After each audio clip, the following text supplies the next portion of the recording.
A world where assassins rule from the shadows. A king everyone believed was dead, is back. Betrayed by his own organization. Saved by a friend who gave his life. Now he returns, not for power, but for revenge. But what happens when the world's deadliest assassin is forced to live as a live-in son-in-law? And the most dangerous part? They have no idea just how deadly the man they're about to call family really is. The story begins from the Cell region, which is in Africa. Here, at night time, vultures are flying and a full moon has come out. This place looks like an underworld. It is the most rampant region for global terrorism, and termed the forbidden zone of death by governments around the world. Then we are shown a base which is completely made of iron, and at the entrance there are 2 terrorists who are guarding the entrance. But suddenly, behind one terrorist, like a shadow, a killer appears and he places his dagger on that terrorist's neck, and in the next moment, he blows off his head. He cuts off his neck completely, and at the same time another killer slits the throat of the second terrorist, and finishes him. This all happens within just 1 second.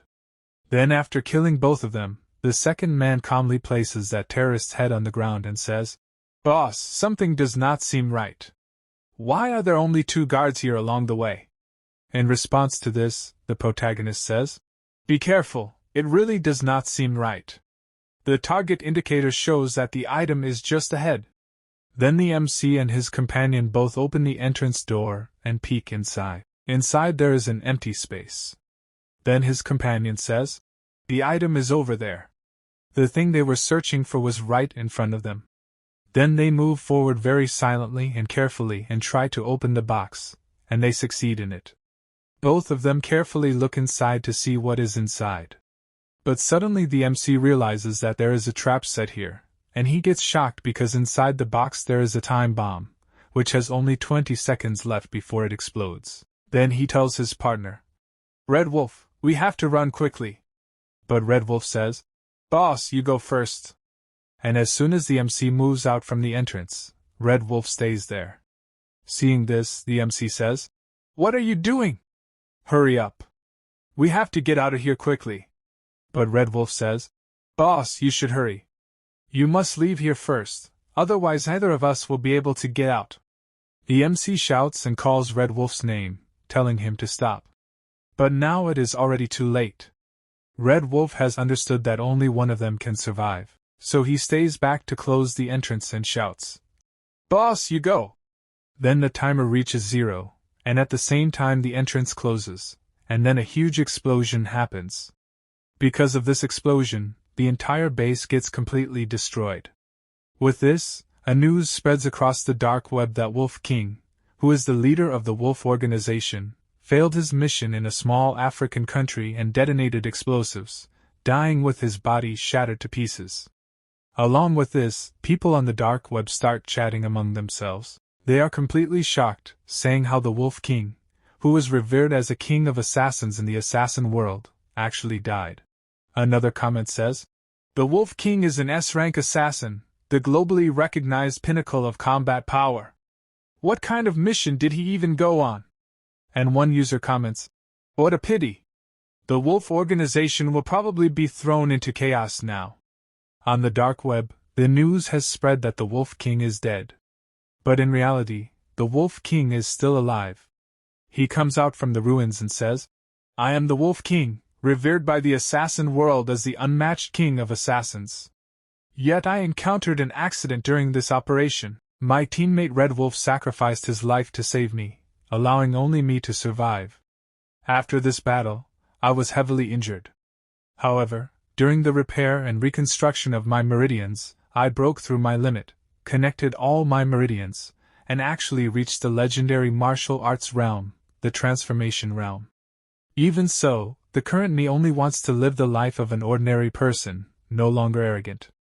I have cancelled my long dormant life in the mortal world, like a 1,000-year-old turtle hiding my identity. However, there is still one thing that remains like a thorn in my heart, something I cannot let go of.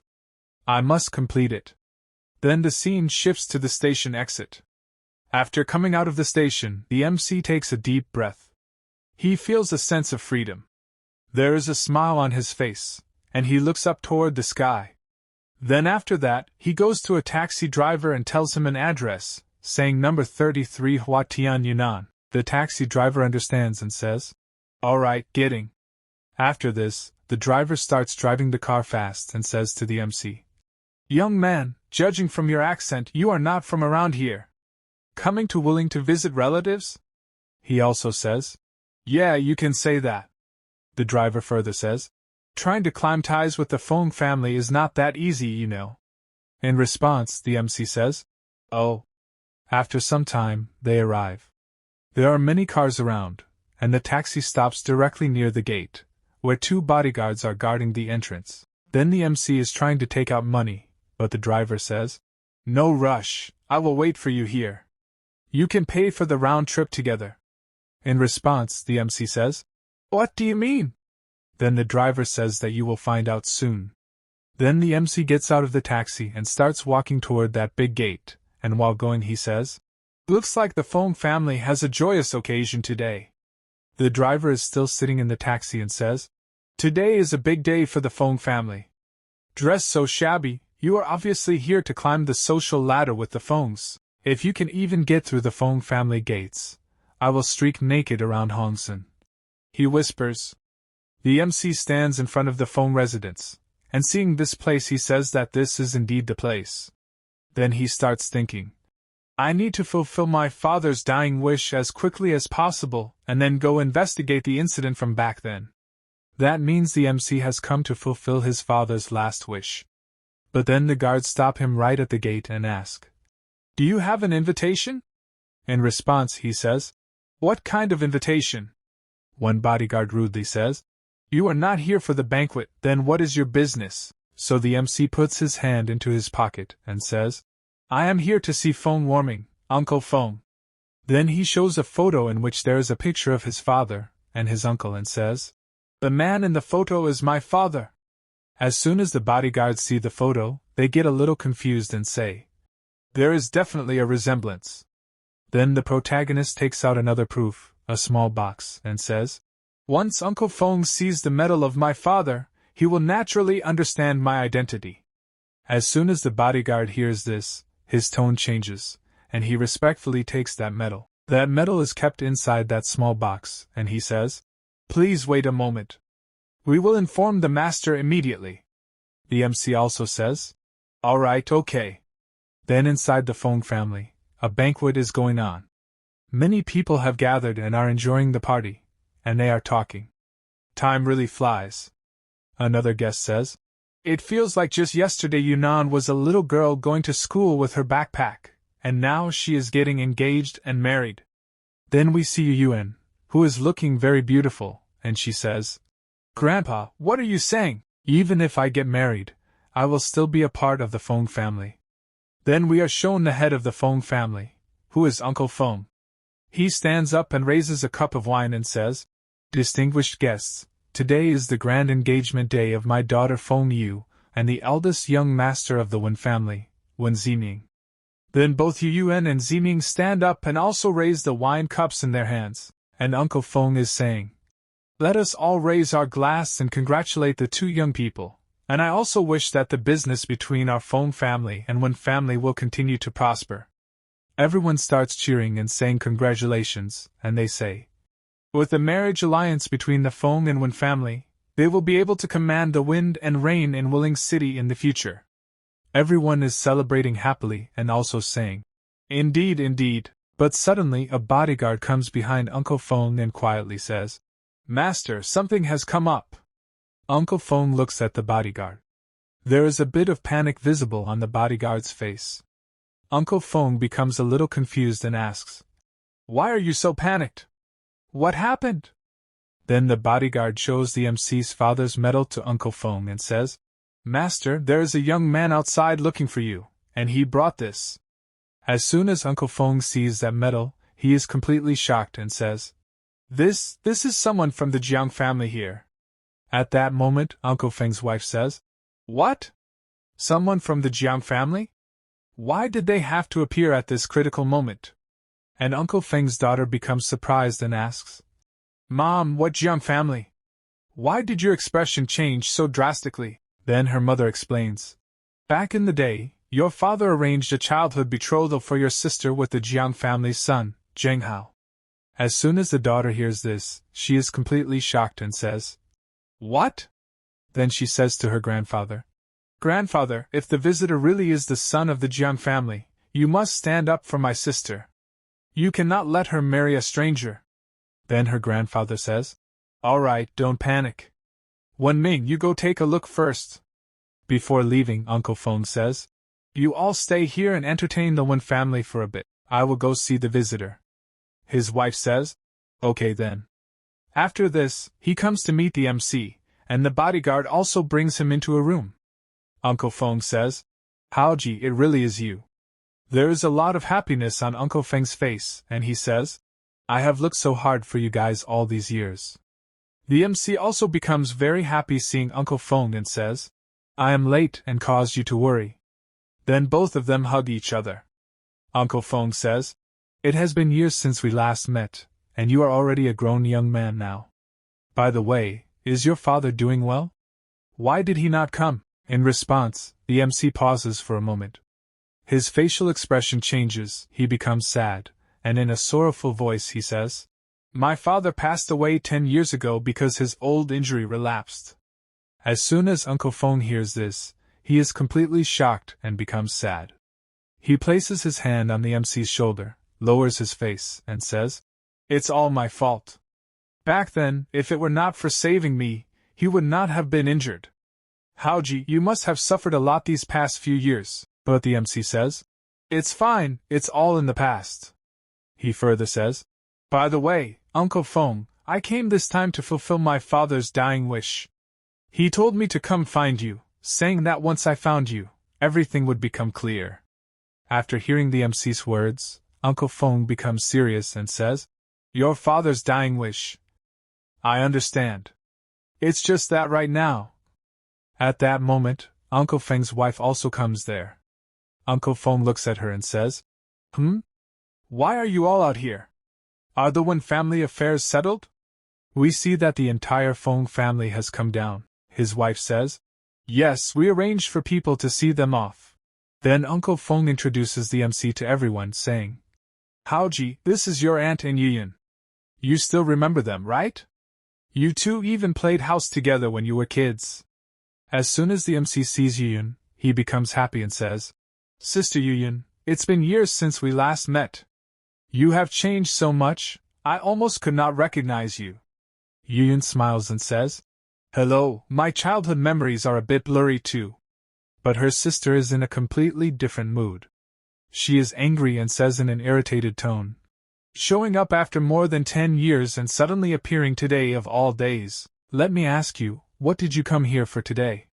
Hearing her words, the MC becomes slightly alert. And just then, another person comes, who is her brother. He says, Is there even a need to ask? It's obviously for my sister, trying to climb the social ladder of our Feng family. Let me tell you, keep dreaming. My sister is already engaged to the young master of the Wen family. At that moment, Uncle Feng suddenly shouts, Poming, shut your mouth. Then Yuyun tries to understand what is going on. She becomes a little anxious and says, Right, Dad, what is going on? At the same time, the MC also says, Uncle Feng, what exactly is going on? I came this time for my father's dying wish. After this, Uncle Feng becomes a little serious. First, he lowers his voice and says, Haoji. Then he looks at him and explains, Back then, your father and I arranged a childhood betrothal for you and Yu Yen. That is your father's dying wish. As soon as both the male and female hear this, they are completely shocked and say, What? A childhood betrothal? The MC looks at his uncle in confusion, and his uncle further explains, That's right, this is the agreement I made with your father in the past. Consider it a promise. Now the MC understands everything. He starts thinking, So my dad's dying wish was the childhood betrothal. Once you enter the martial world, it is as deep as the sea. Getting married now will only harm myself and others. Then he says, Uncle, if this is my dad's dying wish, then I wish to cancel this marriage. But the girl's brother does not stay quiet. He shouts, You rushed over here today just because you found out that my sister and the young master of the Wen family are getting engaged, didn't you? And the girl also says, That's right. You are just afraid you won't be able to climb the social ladder of our family. At the same time, Uncle Feng is completely shocked and says, What? The girl's brother is still shouting. He is just a beggar. What right does he have to be my brother-in-law? There, his father scolds him. Impudence! Apologize to Haoji immediately. See how I teach you a lesson. He even raises his hand to hit him, but his son says, Dad, hit me then. If you have the heart to marry my sister off to a beggar, then just beat me to death. But before the slap can land, his sister steps in front to protect him and says while crying, Dad, do you really intend to cancel my engagement with the Wen family and make me marry Jiang Haoji? Her father says, That's right. Your marriage to Haoji was settled 20 years ago. It cannot be changed. His daughter cries even more and says, To disregard your daughter's happiness for your own selfish promise, you don't deserve to be a father. Then she runs away crying, and her siblings also follow behind her, saying, Sister, where are you going? Then Uncle Feng places his hand on the MC's shoulder and says, Haoji, you stay here for now. Take a good shower and get some rest. The MC says, Uncle Feng, I still think. But Uncle Feng interrupts him and says, Listen to me, I will figure everything out. Then at night, in the Feng family house, the MC is in his room and is cultivating. He says, At this time every day, I practice the inner breathing mental technique. It allows me to absorb the chi of heaven and earth, cleanse my meridians, strengthen my internal organs, and sharpen my 5 senses. Right now, I am about to step into the transformation realm. Then a voice comes from another room, which the MC hears because his hearing ability is many times sharper than an ordinary human. His uncle and grandfather are talking in another room, and the MC is listening. His uncle is saying to his father, Yes, Haoji's father died because of me. If he had not been severely injured saving me in the past, his family would not have declined, and there would not be the prosperous Feng family today. Dad, if I break my promise and cancel the engagement, can I still be considered human? His father replies, By doing this, you are fulfilling your original promise, but you are making Yuyun suffer. Uncle Feng says, Yuyun is my daughter. She will surely understand her father's difficulties in the future, his father says. Right now, everyone in Wuling City knows about the marriage alliance between our Feng and Wen families.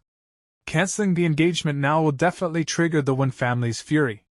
Feng says, I will find a way to deal with it. His father says, I can agree to this marriage, but on 3 conditions. Uncle Feng asks, What kind of conditions? His father replies, First, a 3-month period to observe his character. Second, you cannot help him from the sidelines. Third, he must become a live-in son-in-law of our Feng family. Hearing this, Uncle Feng is a little shocked and says, A live-in son-in-law? Will Haoji agree to that? His father says, Our Feng family holds a prominent status in Wuling City. How could we marry off our eldest daughter to a poor boy with absolutely no background? Then Uncle Feng agrees and says, Fine, since that's the case, I will go talk to Haoji. Meanwhile, in the other room, the MC continues cultivating while listening to everything. He understands everything and thinks, Uncle Feng has put a lot of thought into this for my sake. I cannot make things difficult for him anymore. After this, his uncle comes near his room, knocks on the door, and asks, Haoji, have you thought it through? The MC stands up and wears his shirt. On his chest, there is a tattoo, which is the mark of the Wolf King. He says, Not yet, Uncle Feng. Please come in. Then both of them start talking face to face. Uncle Feng says, Haoji, about your marriage with Yiyun. The MC says, Uncle Feng, I would not make things difficult for you. I will agree to whatever you say. Hearing this, Uncle Feng becomes happy and says, Really, Haoji? Can you marry into the Feng family as a live-in son-in-law? The MC says, Yes. I agree. Hearing this, Uncle Feng becomes a little emotional and says, "My boy. Uncle Feng is sorry to you." But the MC smiles and says, "Uncle Feng, you are being too serious." Uncle Feng says, "Alright, get some good rest. I will go make the arrangements." Then his uncle starts leaving the room, and while looking at his uncle's departing shadow, the MC thinks, "In order not to make things difficult for Uncle Feng, I can only agree to it for now. As for the 3 months, later I will leave home. I will have long left this city by then." After this, the scene shifts to another place, the Wen family. There, the head of the Wen family, Wen Gaofeng, slams his hand on the table and shouts, "What? Cancel the engagement? The engagement ceremony is in 3 days. You are not joking with me, are you?" Uncle Feng remains serious and says, "I hope Brother Wen understands my difficulties. After all, a promise was made first. You would not want me to be a person who breaks his word and abandons righteousness, would you?" But when Gaofeng's whole body is trembling with anger, he says, "Then you can just make a fool out of my Wen family and turn us into a laughing stock for everyone in Willing City?" Uncle Feng says, "Since things have come to this, to express my apology, the Feng group will withdraw from the Nansha district project." But even then, when Gaofeng's anger does not calm down, he shouts again, "Do you take my Wen family for 3-year-olds? Giving us a slap and then offering us sweet? My Wen family won't just let this go. We will definitely make your Feng family pay the price." Then he angrily leaves, and Uncle Feng says, "See the guest out." After that, the scene shifts again, and we see a cyber cafe. In the cyber cafe, many people are present. Some are playing games, some are working, and some are enjoying themselves. The MC is also there. He has come to clear some things, to investigate something. He is rapidly typing on the keyboard, searching for information. On the computer screen, there is an image of a butterfly and a news headline. "XXX Trade Employees Publish XXX Info News." He is thinking. On the screen in front of him, there is a photo of an old man. It is written that an overseas Grand Master and the Southern First Master, known as the Eastern Roaming Dragon, has had a global kill order issued on him by the Close family, with a bounty of $200 million. The MC thinks, "He is an S-rank martial arts grandmaster.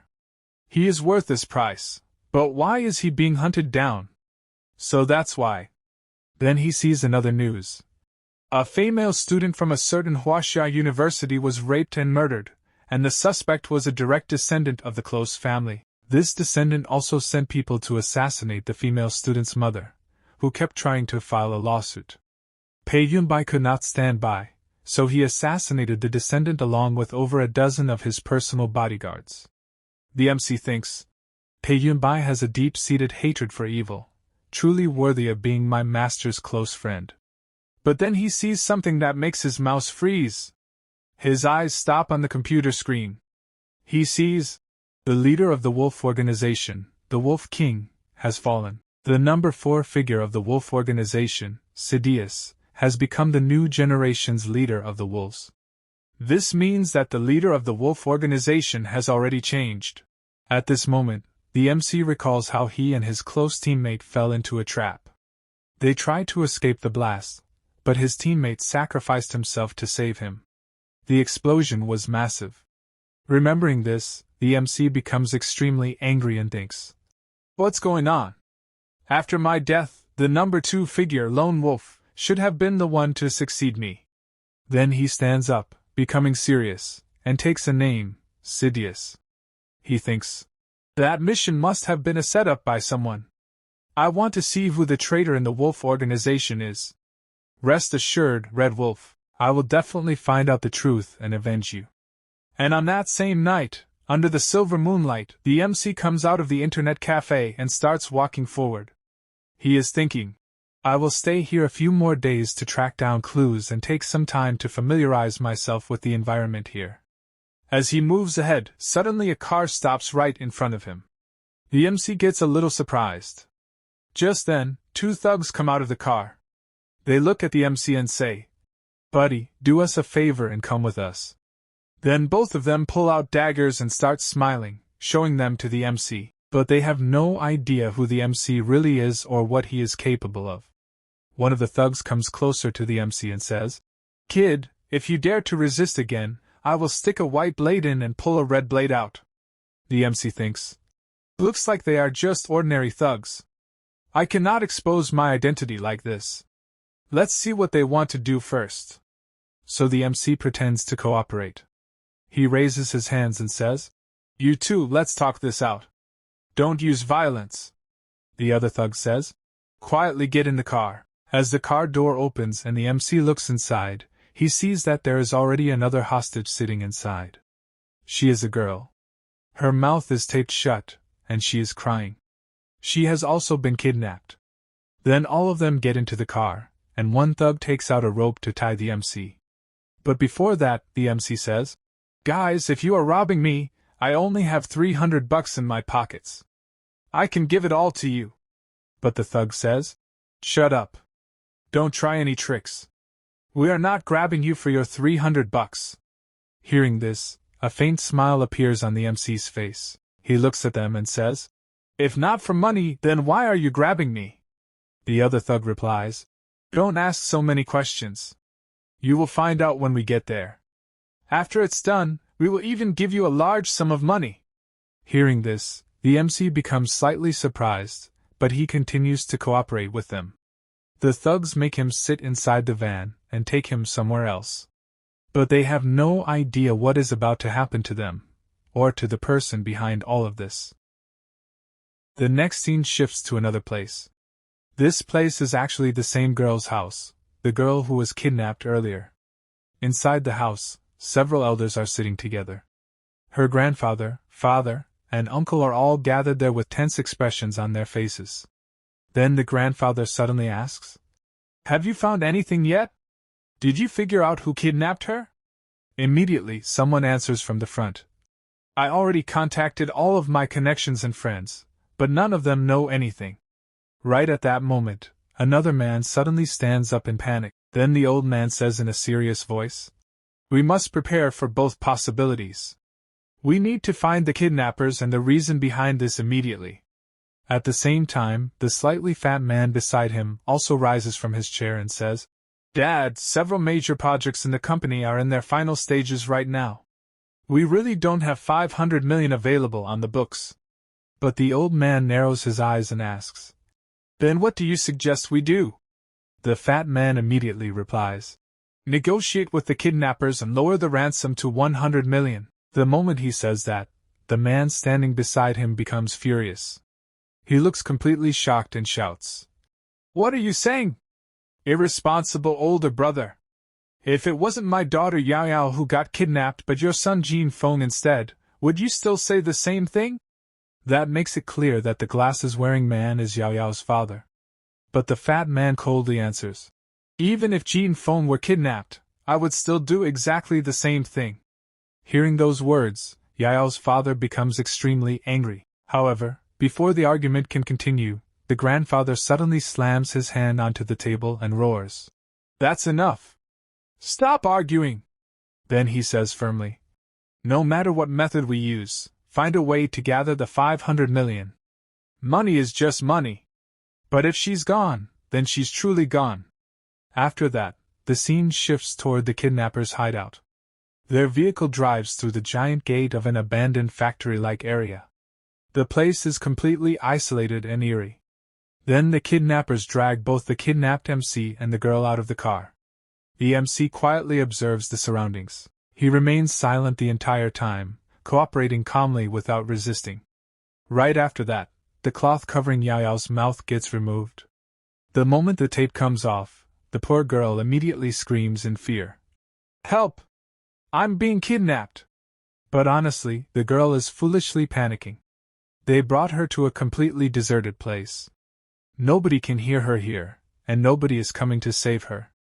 Then one of the kidnappers licks his lips in a disgusting way and says, "If you keep screaming, I'll strip you naked right now." He deliberately threatens her in a horrifying tone, basically implying that he will violate her before killing her.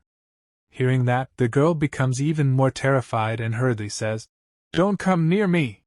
If you dare try anything, I'll bite my tongue off and kill myself. The poor girl is already trembling with fear, yet the kidnapper continues scaring her even more. We love it when they don't move. Then we can do whatever we want with them. The guy is a complete pervert. But at that moment, another one of his companions walks over and says, "Stop talking nonsense and focus on business." Then the kidnapper grins and says, "All right, boss. My video shooting skills are top-notch." After that, they bring out a camera. The frightened girl immediately asks, "What are you planning to film?" Then she nervously says, You want to film a murder video to terrorize the Jiang family into giving you the ransom?" The boss smirks and replies, "You're quite smart, little girl." Hearing that, the girl angrily curses at them. "You animals! You're all unbelievably cruel!" Soon after, one of the kidnappers walks toward the MC while holding a dagger. Then the MC calmly asks him, "Didn't you say you would give me a large amount of money after this was done? Why are you going back on your word?" The kidnapper laughs mockingly and replies, "Don't worry. Once you're dead, we'll definitely burn a massive amount of hell money for you." Then he bursts into laughter again. Right after that, the MC gets tied tightly to a giant iron pillar. The filming officially begins. The girl is already terrified out of her mind. She hurriedly tells the MC, "Hurry and beg for mercy. Otherwise they'll kill you." But instead of feeling threatened, the kidnapper becomes even happier and says, "You're actually not afraid. I respect you as a real man. I can help pass on your last words, but it won't be free. You'll have to give me all your money." Even at a time like this, the bastard is still obsessed with money. Just how poor and greedy is this guy? Then the MC coldly says, "I did not want to resort to killing. Why must you court death?"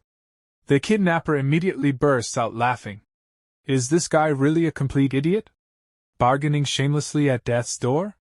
None of them realize who the MC truly is. Then the MC calmly says, "I agree." The kidnapper looks confused and asks, "What do you agree to?" The MC replies, "The last words fee, except you will be the one paying me." The kidnapper laughs while patting the MC's shoulder and says, "He's so stupid. I don't even have the heart to kill him anymore." At that moment, their boss suddenly stands up from his chair. He is holding a massive machete in his hand. "Then let me do it." In the next second, he charges forward violently. Meanwhile, another thug shouts excitedly, "When second brother gets angry, even the king of hell trembles." Then the boss swings the machete directly toward the MC. Seeing this terrifying scene, the girl tightly shuts her eyes in fear. But only 1 second later, she slowly opens them again, and the sight before her completely shocks her. In the very next moment, the MC throws a devastating punch directly into the attacker's face, instantly shattering all of his teeth.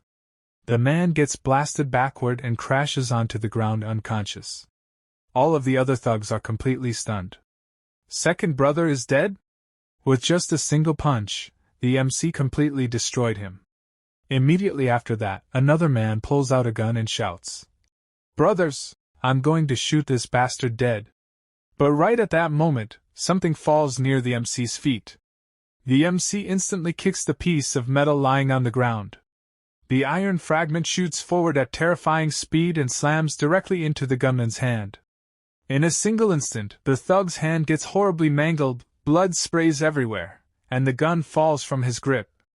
At the same time, several more armed thugs rush forward to attack the MC. One of them fires immediately. But the MC's reaction speed is unbelievably fast. He rushes toward them while dodging the bullets effortlessly. Then, in a single movement, he attacks one thug's neck and drives his hand directly through the man's chest. The second thug becomes terrified. But before he can even react, the MC thrusts his hand straight through another man's chest as well. The bald thug standing nearby is completely horrified. He cannot even react properly to what's happening. Then suddenly, he feels an overwhelming pressure. Trembling in fear, he asks, Who exactly are you?" And in the next instant, the MC suddenly appears directly behind him like a ghost. In a cold, evil-like voice, he says, "My name is not something you are worthy of knowing." Before the bald man can react, the MC grabs his head and slams it violently into the ground. After that, the MC casually takes all of his money as well. Oops. I only collected the last word's fee, but forgot to ask for it first. Then he steps directly on the bald man's face. At that moment, Yao's voice suddenly calls out to him. Hey, could you please come over and untie these ropes for me? Without saying a word, the MC casually throws a knife. The knife flies straight through the air and perfectly cuts her ropes apart. The girl is completely shocked by his terrifying accuracy. After that, the MC immediately starts walking away without saying much. From behind him, the girl hurriedly says, "Thank you." But the MC coldly replies, "There is no need to thank me. Don't tell anyone I was here." He clearly wants to hide his identity.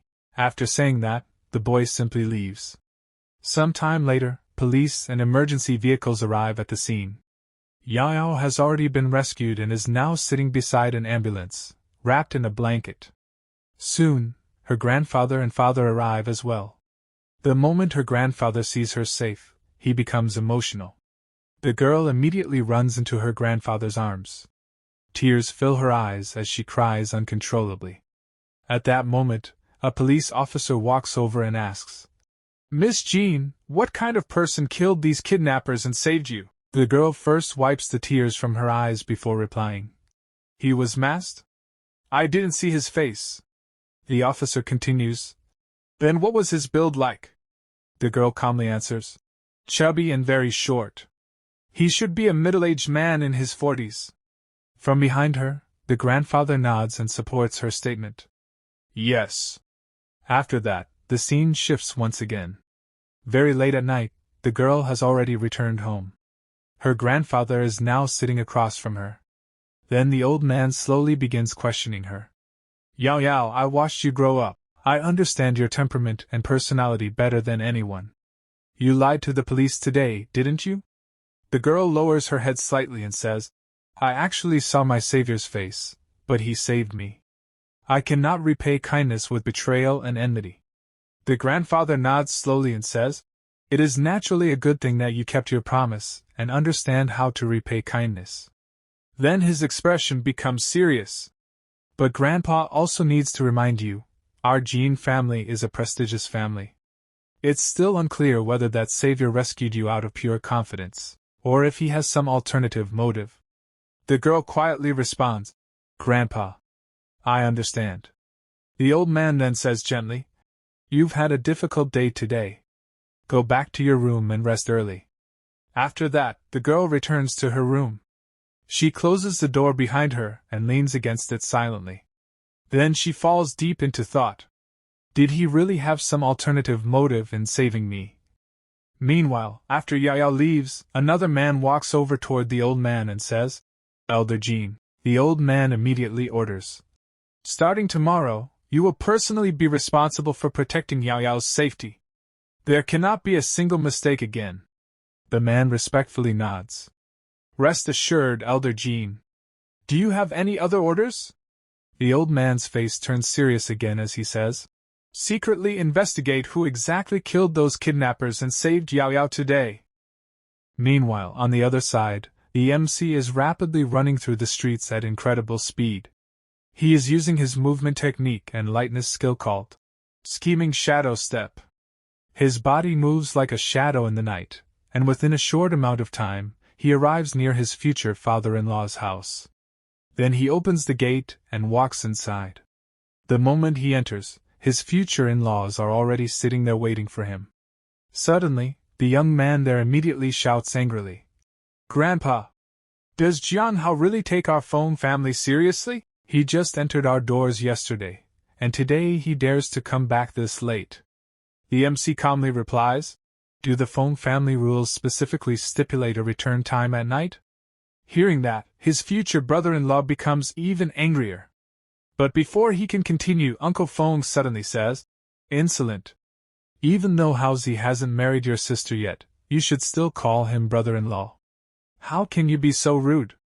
But the future brother-in-law angrily yells back, "A poor boy with no education and no background, what qualifications does he have to become my brother-in-law? Compared to Brother Jiaming, he's like a firefly trying to outshine the bright moon. Then he continues arrogantly. You probably don't even know this, do you? Brother Jiaming's godfather is the leading authority of Wuling City's underworld, Lord Lei. Right now our Feng family has made the Wan family a complete joke throughout Wuling City. Do you think Lord Lei won't help his own godson get revenge? Uncle Feng's expression turns serious as he says, the underworld rumors are almost certainly true. After saying that, his son snorts coldly and storms away from the room. At the same time, Aunt Feng also glances coldly at the MC before leaving as well. Only Uncle Feng stays behind. Then he walks over, pats the MC's shoulder, and says gently, Haozi, don't take it to heart. Even if what Haoming said is true, Uncle Feng will still do his best to ensure that you are not harmed in the slightest. The MC calmly replies, Thank you, Uncle Feng. Thank you for your good intentions. But I'm not afraid of people like Lord Lei. If they truly dare to come looking for trouble, I will make them regret it. The moment those words come out, the old grandfather immediately scolds him loudly. Young people should know when to be humble and when to be arrogant. If you lose your life, there will be no place left for regret. Coming back this late like today must never happen again. As the MC starts walking away, he calmly says, If speaking facts is considered arrogance, then I have nothing more to say.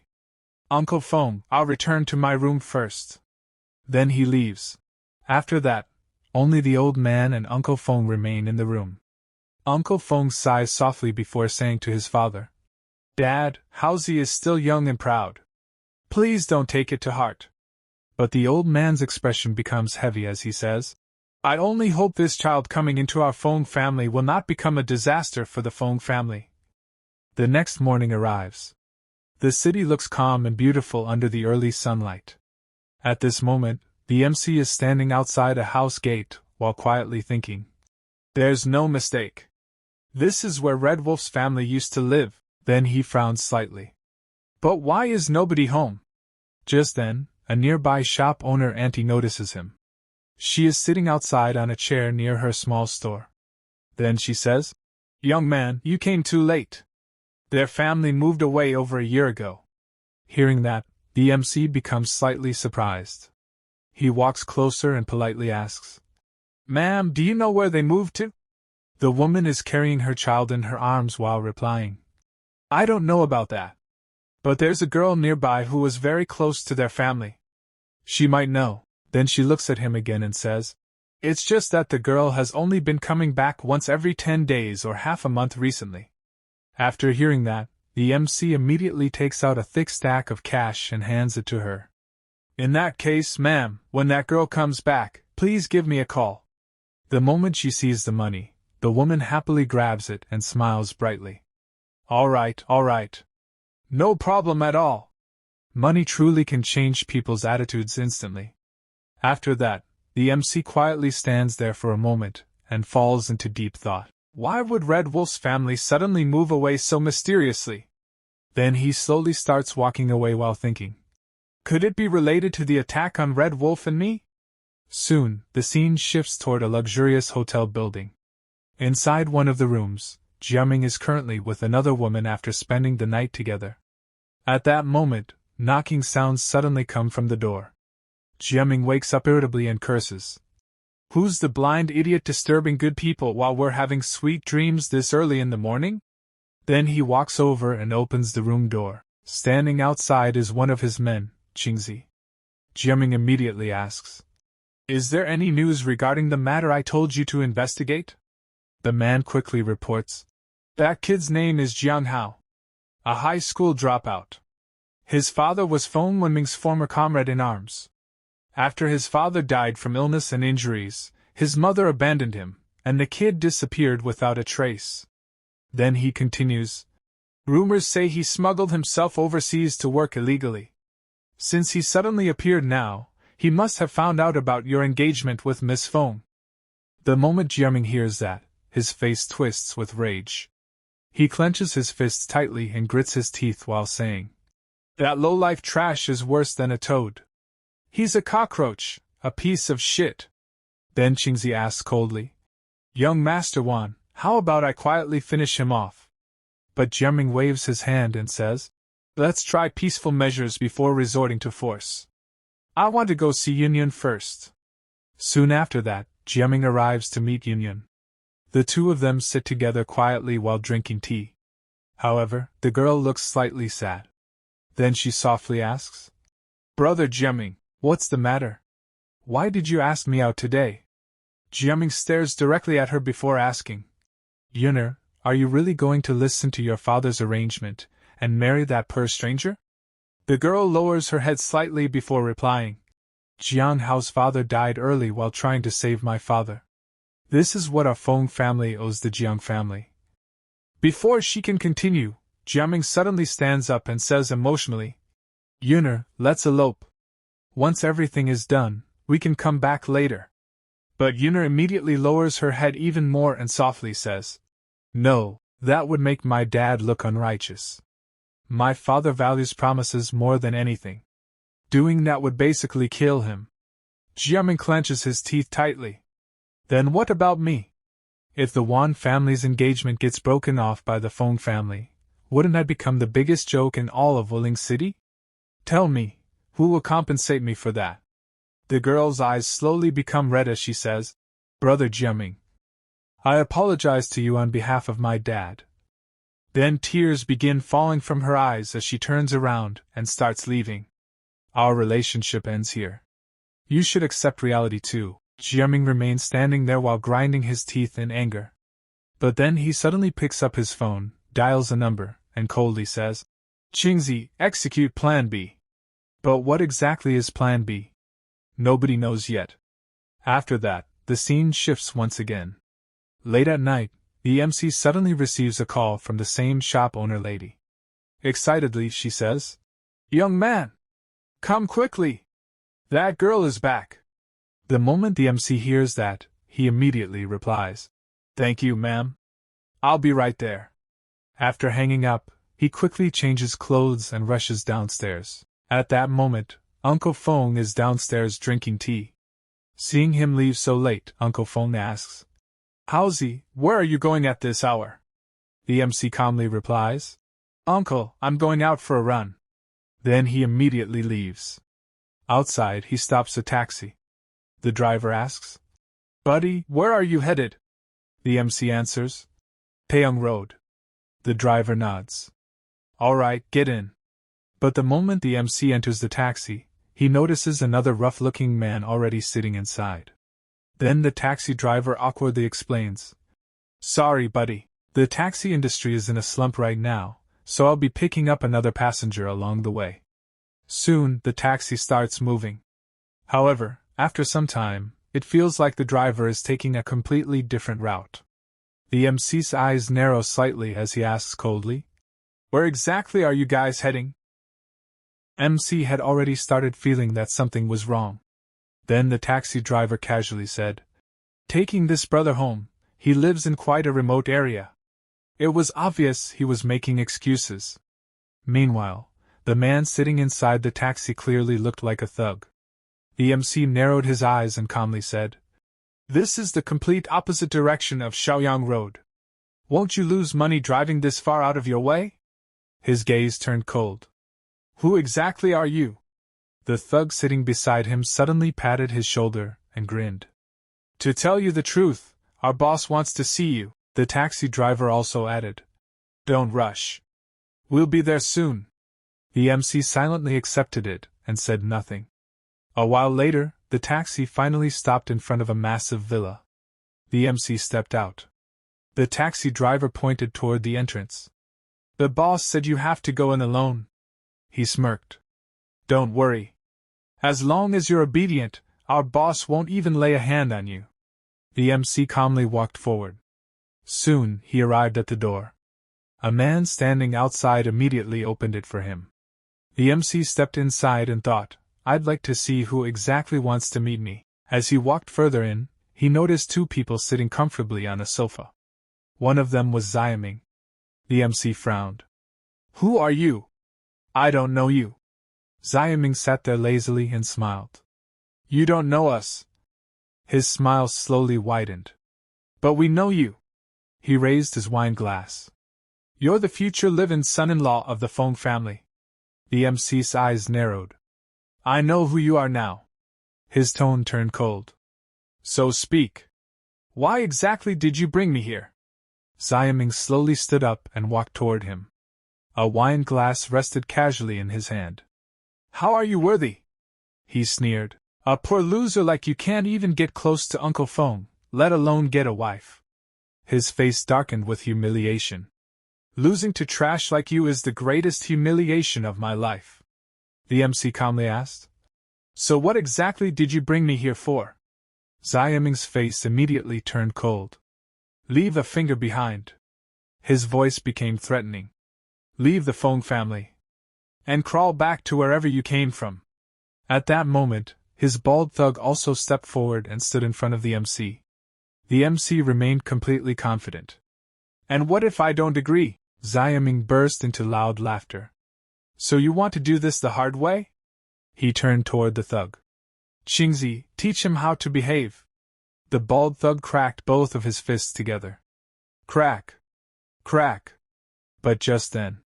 Bang! Someone suddenly kicked the door open. Brat! Get in there! The MC turned in surprise. A man walked into the room while dragging another person behind him. That man stood firmly and coldly warned. Move aside, otherwise I won't hold back. The MC looked carefully at him before suddenly recognizing him. Aren't you Uncle Feng's driver and bodyguard? Xia Shu? Xia Shu immediately nodded. The master was worried you might be in danger, so he told me to secretly follow you. But before he could say anything more, one of Xiaming's bodyguards suddenly charged at him. Boom! A heavy punch flew straight towards Xia Shu. Xia Shu quickly raised both elbows to block. Bang! Even so, he was forced to slide backward. His face changed. What immense strength! But before he could react, boom! The thug suddenly kicked him hard in the stomach and sent him crashing to the floor. The MC glanced back at Xia Shu and thought, to think Uncle Feng actually sent someone to help me, then his gaze shifted again. But with only this little skill? The two thugs stared at him with murderous expressions. If you know what's good for you. One of them pointed outside. Follow us to the courtyard. The MC calmly followed them. Soon they arrived in the courtyard. There, two men were digging a large pit, clearly meant to bury someone. The taxi driver held a shovel and sneered. Boy, there's a road to heaven, but you refuse to take it. There's no door to hell, yet you barged right in. The bald thug coldly asked. So, are you jumping in yourself? Or should we help you? The MC helplessly held his forehead. He sighed. I really didn't want to kill anyone. His eyes slowly turned cold. So why must you force me? The taxi driver instantly exploded with rage. You're already standing at death's door and still pretending? He raised the shovel and charged straight at the MC. Take this. But in the next instant, a flash. A sharp movement. Everything happened in a split second. The MC calmly crossed past him. One hand lightly flicked away blood. Behind him, the taxi driver froze completely. His eyes widened. He couldn't breathe. Then, thud! His body dropped directly into the grave he had dug for the MC. Karma always comes back. Seeing his brother dead, the other thug instantly panicked. You little bastard! How dare you hurt my brother? I'll kill you! Roaring in rage, he charged toward the MC. But the MC killed him just as easily. One clean strike. Another body fell directly into the same grave. The very pit they had dug for him became their own burial ground. The remaining two thugs who had been watching suddenly froze. The bald thug swallowed nervously. I didn't expect you to have a few tricks up your sleeve. His voice trembled. But this is the end of the line for you. He turned toward the dagger-wielding thug. Bleed this kid out. Let him slowly wait for death. The dagger thug rushed forward. Go to hell, kid! He slashed directly toward the MC. But the MC stood completely still. Then, clang! He grabbed the blade with his bare hand.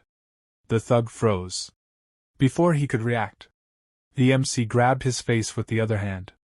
Boom! With terrifying force, he slammed him into the ground. The entire courtyard shook. Dust exploded everywhere. The MC calmly wiped a little sweat from his forehead. The thug had been smashed so hard that half his body was buried underground. A huge crater had formed beneath him. The bald thug stared in complete disbelief. His legs gave out. He collapsed near the pit. Then suddenly, as if realizing something, he rushed forward and dropped to his knees. Bang! Bang! Bang! He repeatedly slammed his forehead to the ground. Boss! It's all a misunderstanding. Everything was instigated by young Master One. That son of a bitch, Xiaming. We can talk this out. The MC gave him a cold, emotionless stare. Then there's no need for me to do it. He pointed toward the pit. Go down there yourself. The bald thug instantly nodded in terror. Why, yes. Yes. In panic, he grabbed a huge stone and repeatedly smashed it against his own bald head. Bang! Bang! Bang! Soon, he collapsed unconscious. Without another word, the MC silently turned around and walked away from the chaotic scene behind him. After wandering around for a while, the MC quietly returned to the same place. He had already buried all the dead bodies inside the pit and covered them with dirt. Now, sitting calmly on a chair placed above the buried corpses, he looked completely relaxed. Meanwhile, Xia Shu lay unconscious on the ground nearby. After some time, Xia Shu slowly regained consciousness. He sat up, still dizzy. The MC casually looked toward him and said, Xia Shu, you drove here, right? Then he calmly added, Take me to Shaoyang Road. Xia Shu immediately nodded. Oh, okay. As he stood up, he nervously looked around. Then confusion appeared on his face. What about those guys? The MC answered calmly. They left. Xia Shu blinked in confusion, but did not ask anything else. Soon, he drove the MC to his destination. After arriving, the MC calmly ordered, You can go ahead. His tone turned serious. Don't follow me. Xia Shu hesitated for a moment, but eventually nodded. Then the MC walked toward the same old woman he had met earlier. The moment she saw him, she immediately recognized him. Young man!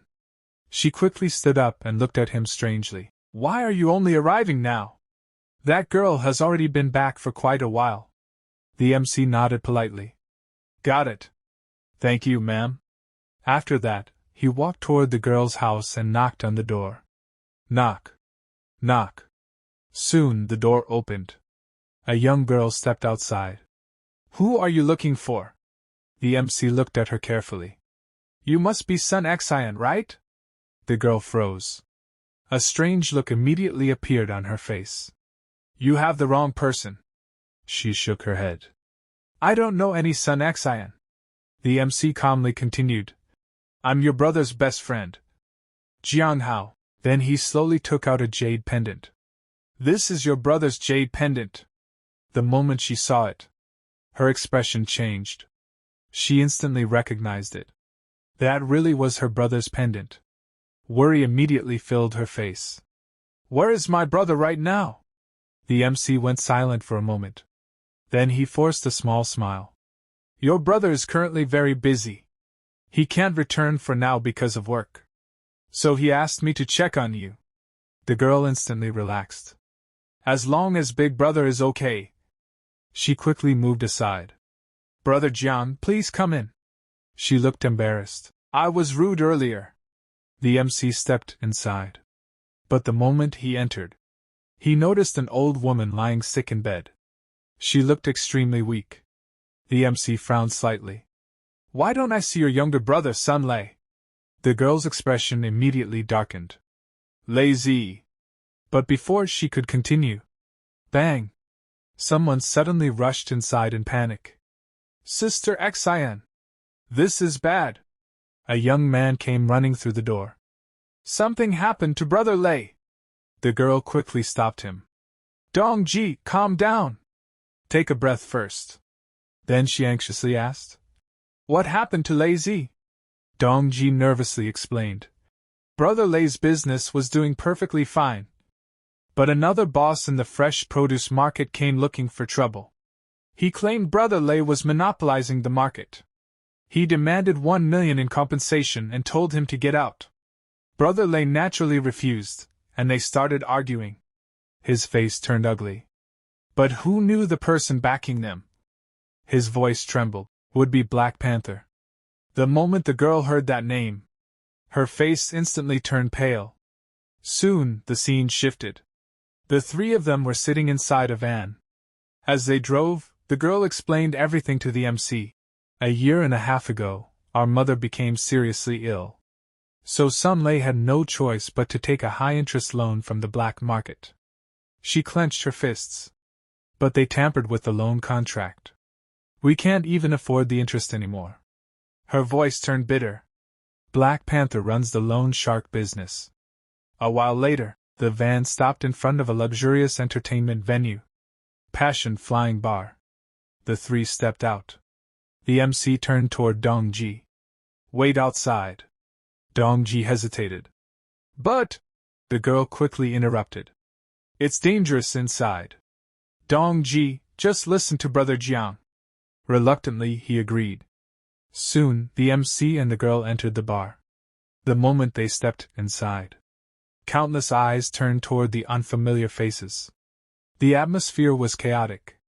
Music blasted loudly. Women laughed while spending other people's money. Cash flew through the air. Drinking, shouting, fighting, everything mixed together. Nearby, a brutal fight was happening.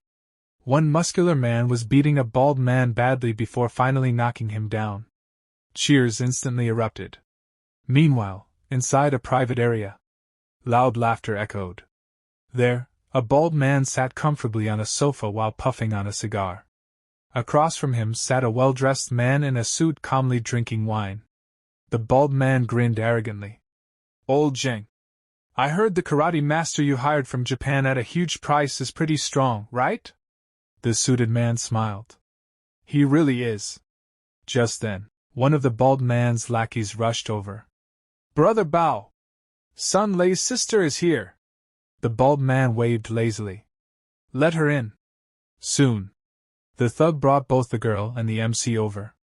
Brother Bao, I brought them. The girl immediately bowed respectfully. Brother Bao. The bald man leaned back arrogantly. Cut the crap. His expression darkened.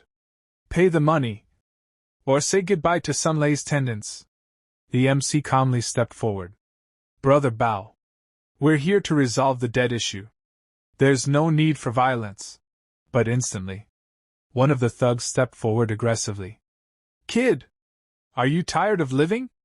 How dare you address Brother Bao like that? Before he could act, Brother Bao suddenly stood up. Wait. He slowly walked toward the MC, cigar still in his mouth. Then he looked him up and down. Fine. Tell me. How exactly do you plan to resolve this? His tone became threatening. If I'm not satisfied, you'll die miserably. The MC remained calm. Loan sharking is illegal. Lei Zi never borrowed that much money. I'll give you 50,000. And we write off the debt. He paused. As for illegally kidnapping him, if you apologize to Sun Lei later, we won't pursue the matter further. The moment Brother Bao heard this, he burst into loud laughter. Ha ha! You've got guts! His face darkened. I, Black Panther, have been in the underworld for over a decade. No one has ever dared insult me like this. The MC calmly replied. If I win, the debt is completely written off, right? Brother Bao laughed again. You're arrogant. He pointed toward the arena. If you actually win, not only will the debt disappear, I'll kneel and call you Grandpa. Soon, the entire group headed toward the underground boxing arena. The girl looked nervous. She had no idea how strong the MC really was. Meanwhile, Brother Bao grinned proudly. He also had no idea what kind of nightmare was about to hit him. Soon, the MC stepped into the fighting arena. His opponent immediately mocked him. Come here, little brat. The referee stepped forward. Begin. The opponent moved first. Boom. A heavy punch flew straight toward the MC. The girl instantly panicked and shut her eyes. But the next moment, the MC suddenly appeared in midair. Bang! The opponent smashed violently into the corner wall instead. He clutched his head in pain. Blood slowly trickled down. Meanwhile, the MC stood on the opposite side, smiling calmly, almost teasing him. The man's eyes instantly turned red with rage. Roaring furiously, he charged at the MC once again. Yet the MC remained completely calm.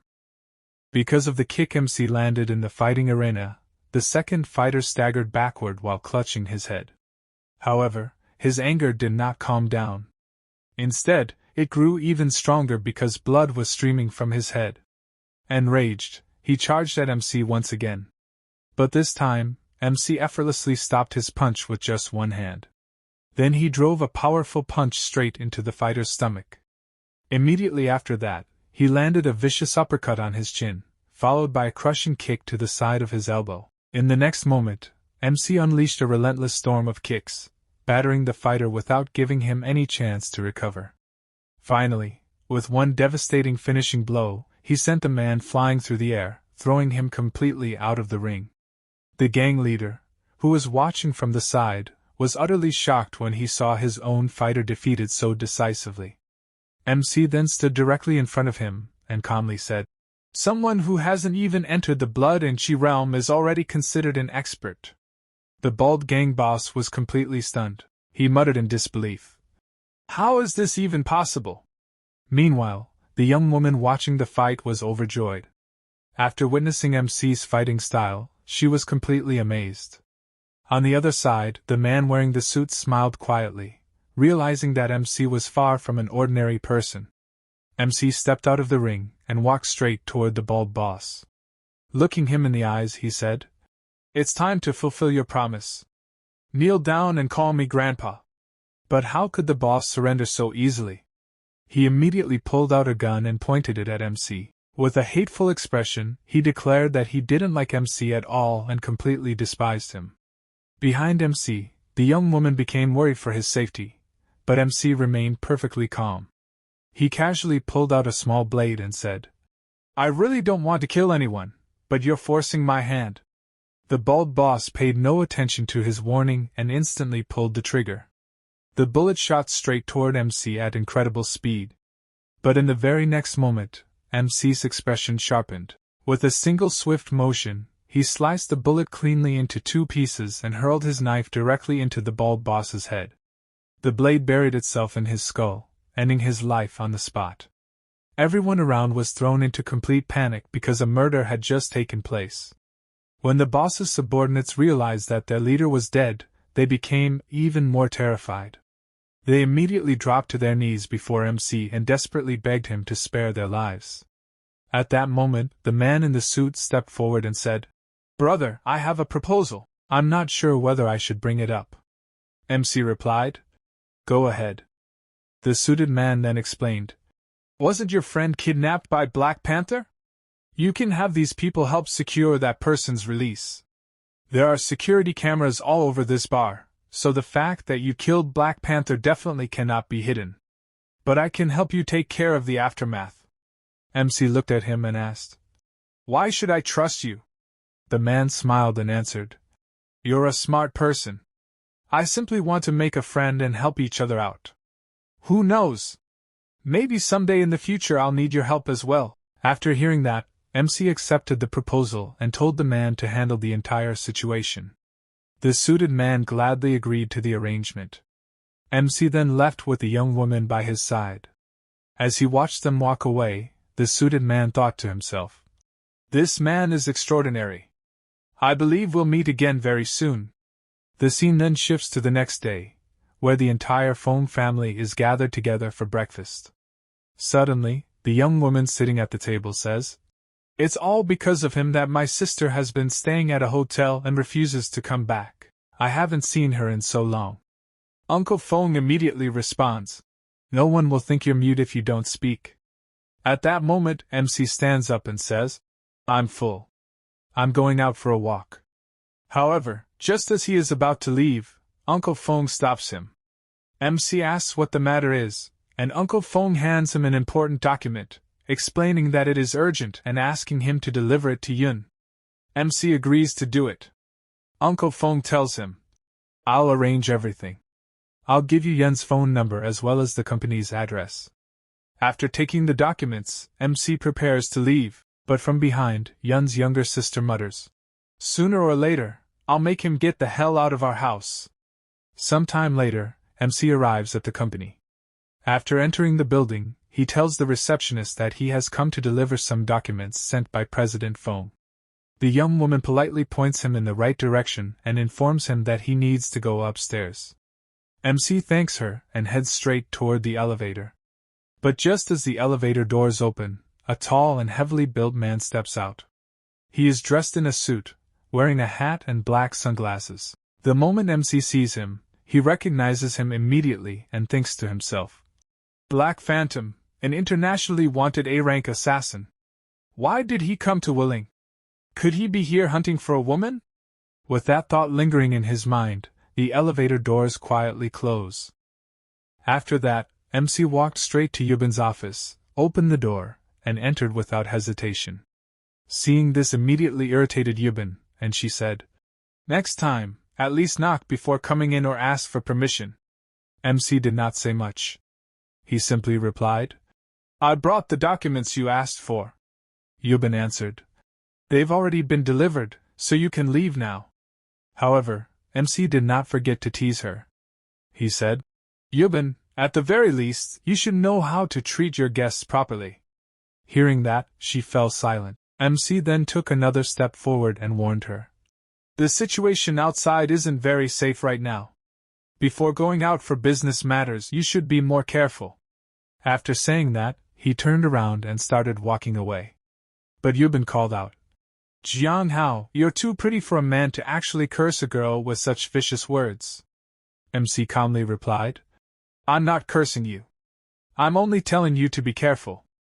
Afterward, he walked out of the building. Just then, a speeding car rushed directly toward him before coming to an abrupt stop right in front of him. Sitting inside was Haoming, who had purposely driven over to meet him. MC asked, What's going on? Haoming immediately invited him to participate in a street racing event. At first, MC showed no interest in racing and started to walk away. But then Haoming suddenly offered him 1 million as the prize. The moment MC heard about the money, he stopped in his tracks. At the moment, he was short on cash and needed funds to handle several matters, so he became interested for the sake of the reward. He even negotiated, saying, 500,000? Haoming nodded without hesitation and replied, Definitely. MC simply answered, Deal. Haoming laughed, and the two of them got into the car before speeding away together. After some time, they arrived at a desert-like mountain cliff area where the race was going to take place. Several of Haoming's friends were already waiting there. When they noticed MC, they immediately asked who he was. Haoming introduced him by saying, His name is Jiang Hao. The moment they heard his name, everyone burst into laughter and started making fun of him. One person sneered, So he's the one who stole the future wife of the young master of the Wen family. Another added, I was wondering who it was. Turns out he's the future son-in-law of the Feng family. A young woman commented, This pretty boy definitely has a few tricks up his sleeve. Then the man standing in front laughed and said, We've all heard about it. It's a good thing his father died. If he hadn't, old Feng probably wouldn't have had the heart to marry his daughter to him. The moment MC heard someone speaking disrespectfully about his father, anger instantly filled his eyes. He walked straight up to the man and coldly asked, Boy, what did you just say? The man arrogantly replied, It's my mouth. I'll say whatever the hell I want. MC simply answered, Very well. The man scoffed and said, Quit nagging and let's get started already. At that moment, Haoming approached MC and whispered, That loud mouth is Lei Sahu, the ultimate son of the Lei family. He's not someone to be underestimated. MC calmly responded, Perfect. Soon after, the three racers got ready for the competition. Sahu arrogantly declared, "You guys sure have some nerve specifically asking to race against me. I'll let you witness the consequences of offending me." MC then asked Haoming, "Who's the second guy?" Haoming explained, "His name is Jin Shinsui from the Jin family. You can consider him an expert racer." Moments later, the countdown began, and the race officially started. Sahu's car immediately took the lead. Jin Shinsui followed in second place, while MC's car remained in last. MC then told Haoming, "Don't chase that guy. Sahu has modified his engine for extreme speed. It's too dangerous." Meanwhile, the two drivers ahead looked into their mirrors, saw MC's car lagging behind, and laughed. Haoming frowned and muttered, "Why is this guy slowing down? He must be trying to mess with me on the track." MC calmly replied, "If we keep driving like this, I reckon we'll finish dead last. That lunatic up front only wants to play by himself. Forget about getting a good placement, it'll be hard for you to even get down this mountain safely." Haoming shot back, "Don't just talk. If you're so good, then you drive."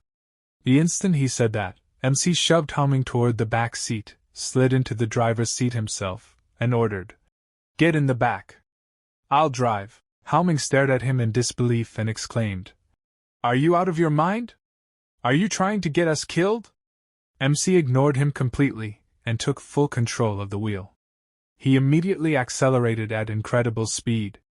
When Haoming noticed a dangerous cliff approaching ahead, he became terrified and repeatedly told MC to slow down. But MC never hit the brakes. Instead, he executed a flawless drift around the corner. Haoming was left completely speechless because MC had already overtaken the racer in second place. Amazed by the performance, he praised him, saying, "I originally thought you were just some country bumpkin, big brother, but you actually know how to drive. That drift was no worse than a professional racer's." Meanwhile, when Sahu noticed that MC's white car had overtaken the second-place vehicle, he became irritated. He assumed Haoming was still driving and thought his skills had improved.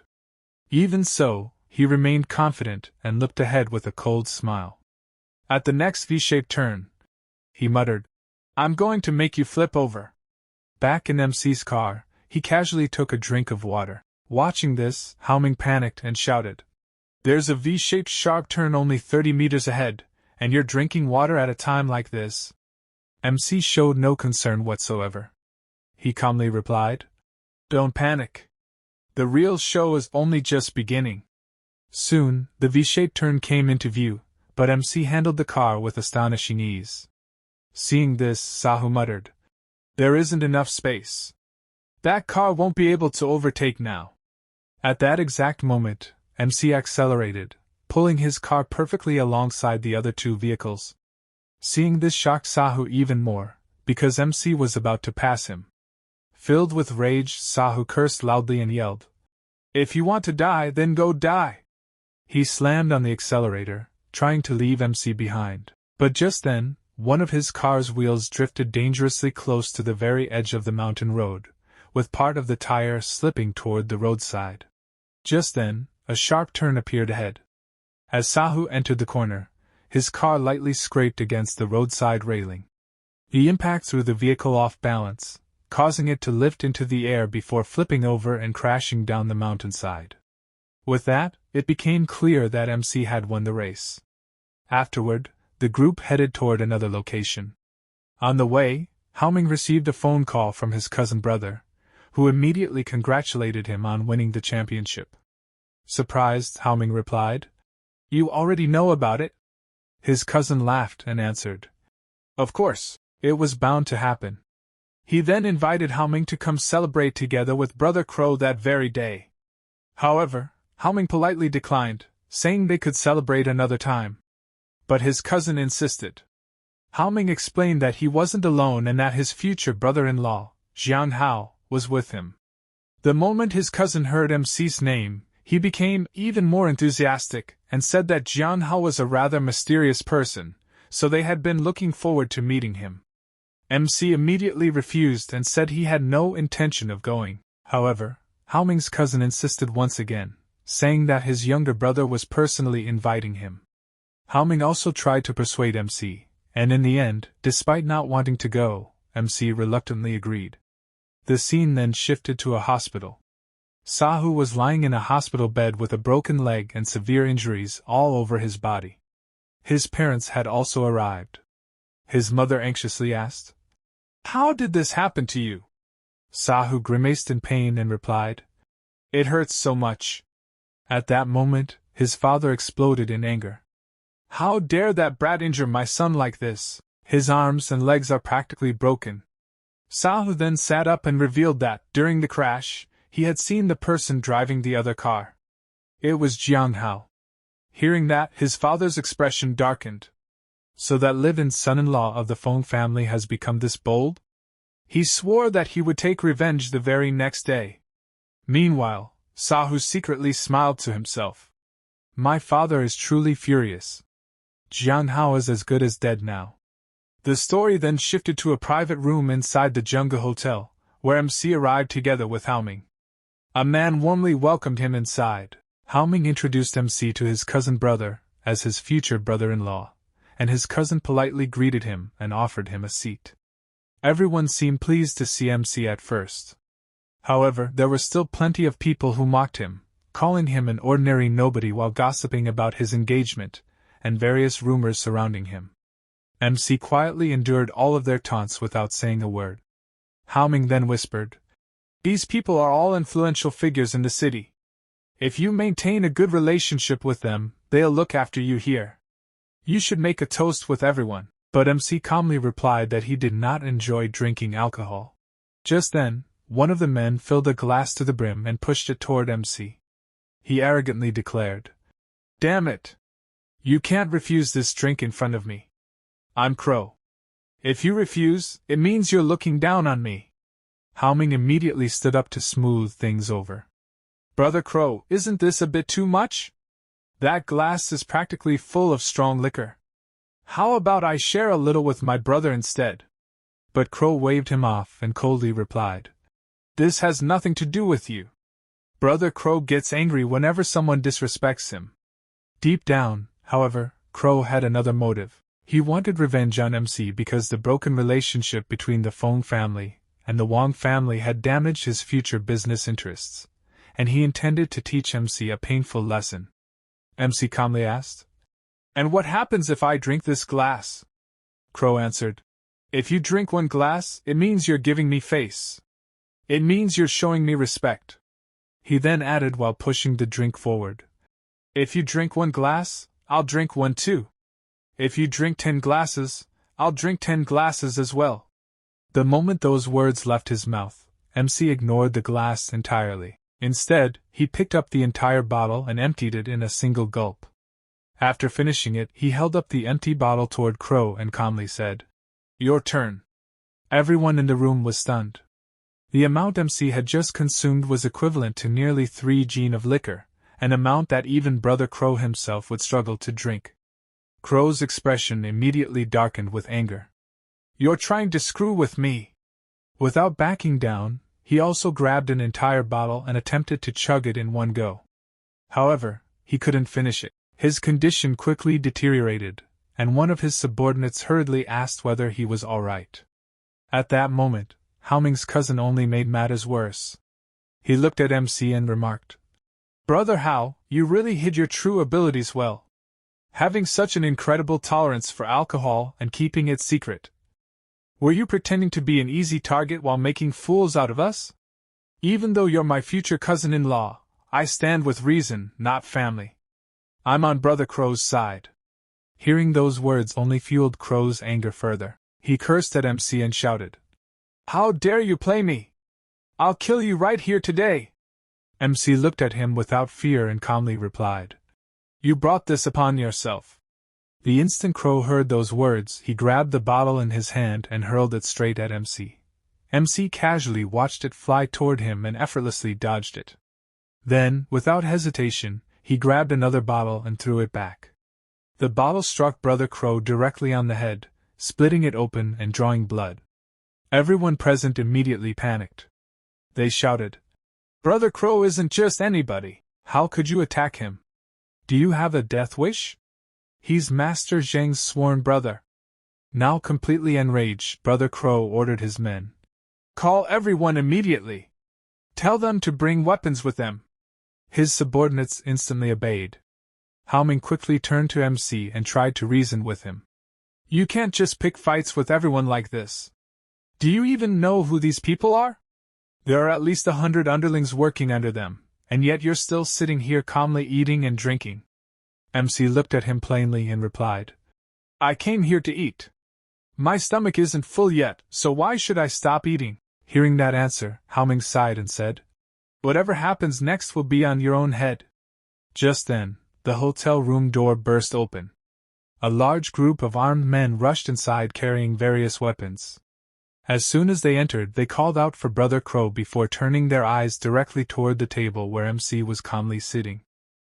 Haoming was terrified because the man who had just arrived was Machang-chin, a famous underground king in Wuling with a prominent scar across his face. He walked straight over to Brother Crow and asked with concern, Is your injury serious? You should go to the hospital and get it bandaged. But Brother Crow refused. I don't need any bandages, he said coldly. Kill that man right in front of my eyes. Hearing those words, Machang-chin immediately agreed. He strode directly toward MC, his face filled with anger and frustration. How dare you offend my brother? He shouted. Today, I'm going to kill you. With that, he swung his sharp weapon straight at MC. However, MC effortlessly caught the blade between two fingers, stopping it in place. He then slightly raised his head, revealing his face. The moment Machang-chin saw MC's face, it felt as if his soul had left his body. In the very next second, he dropped to his knees before MC and desperately begged for his life. Mr. Jiang! I had no idea it was you! Everyone present was stunned. When they saw the feared Machang-chin kneeling before MC and pleading for mercy, they could hardly believe their eyes. Even Brother Crow was confused and shouted, What's wrong with you, Machang-chin? Did you take the wrong medicine or something? Machang-chin immediately glared at him and ordered him to stay quiet. Inside his mind, he vividly remembered witnessing MC kill Black Panther in the underground arena and defeat that Japanese samurai. More importantly, Master Zheng had already made it clear after the underground boxing arena incident that no one was allowed to reveal what had happened there. MC then calmly said, Good thing you recognized me. Otherwise, your corpse would be lying here as well. Machang-chin gratefully thanked MC for sparing his life. MC waved his hand and said, Stand up now. Don't interrupt my meal. Leave. Machang-chin respectfully thanked him once again and prepared to leave. But Brother Crow stopped him. No one is leaving. Hearing that, Machang-chin turned toward him and warned, Crow, you're making a huge mistake. You've picked a fight with the wrong person. If you want to save your life, leave this place immediately. At the same time, he remembered Master Zheng's order that absolutely no one should reveal what had happened in the underground boxing arena. Nevertheless, Brother Crow refused to listen. Instead, he loudly announced that anyone who managed to kill MC would receive a reward of 1 million. The promise of such an enormous reward shocked even Machang-chin's own companions. Tempted by the money, they prepared to risk their lives and stepped forward to attack MC. Before they could move any closer, Machang-chin himself attacked them and blocked their path. If you want to stay alive, then leave quietly, he warned. Otherwise, whatever happens next won't be my responsibility. And if anyone dares to disrespect Mr. Jiang again, they'll answer to me. Hearing his warning, fear spread through the group. Machang-chin then led his people away. Brother Crow also started leaving, but before departing, he glared at MC and said through clenched teeth, This isn't over yet. Just wait for me. With that, he stormed out. The scene then shifted elsewhere. A news report was playing on a mobile phone. Last night, one of the city's top 3 female middle school students was brutally murdered after being assaulted. The crime scene is located only 1 kilometer away from the school. Police are making every effort to solve the case and are urging women to minimize unnecessary outings to protect their own safety. The report was being watched by the very man responsible for the crime. While casually drinking alcohol, he muttered, "Although yesterday's student was pure, she wasn't very exciting. More mature women are still better." Just then, he received a phone call. After answering it, someone asked whether he had completed his mission. The man replied that he still hadn't found the person who had killed his brother Black Panther. "No matter what," he said, "I'll find that man and make him pay the price." Meanwhile, another man sitting inside a car spoke to him over the phone. "You really haven't been doing your actual work. You've been running around chasing women again. Wuxing is the birthplace of martial arts, and nobody knows how many hidden masters are there. Be careful," he continued. "Black Butterfly has just sent the latest intelligence. The 3 S-rank assassins hired by the Chu family have already entered Wuxing's territory." Hearing this, the man was visibly surprised. "In that case, it seems Brother Zhou won't be able to make a move this time." The person on the other end warned him again. "I'm warning you. She is currently the focus of the dark world. Don't become overconfident." The man casually replied, "Relax. I know exactly what I'm doing." Just then, someone knocked on his door. Maintaining full caution, he approached while holding a pistol fitted with a suppressor. After opening the door, another man entered and respectfully addressed him as Second Master. "So I finally get to see you," the visitor said. The Second Master nodded. "Come inside and talk," he immediately asked.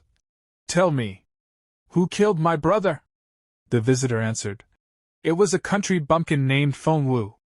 He's the live-in son-in-law of the Feng family." The Second Master frowned. "How strong could a mere live-in son-in-law possibly be?" The visitor then showed him surveillance footage along with a photograph of Jiang Hao. "Of course he can't compare to you, Second Master. However, this live-in son-in-law is quite handsome. People say his looks aren't inferior even to famous celebrities." The moment the Second Master looked at the photo, vile thoughts crossed his mind. "Then I'll capture him," he sneered. "I'll capture his fiancée, violate her right in front of Jiang Hao, and then kill her." The story then shifted back to MC.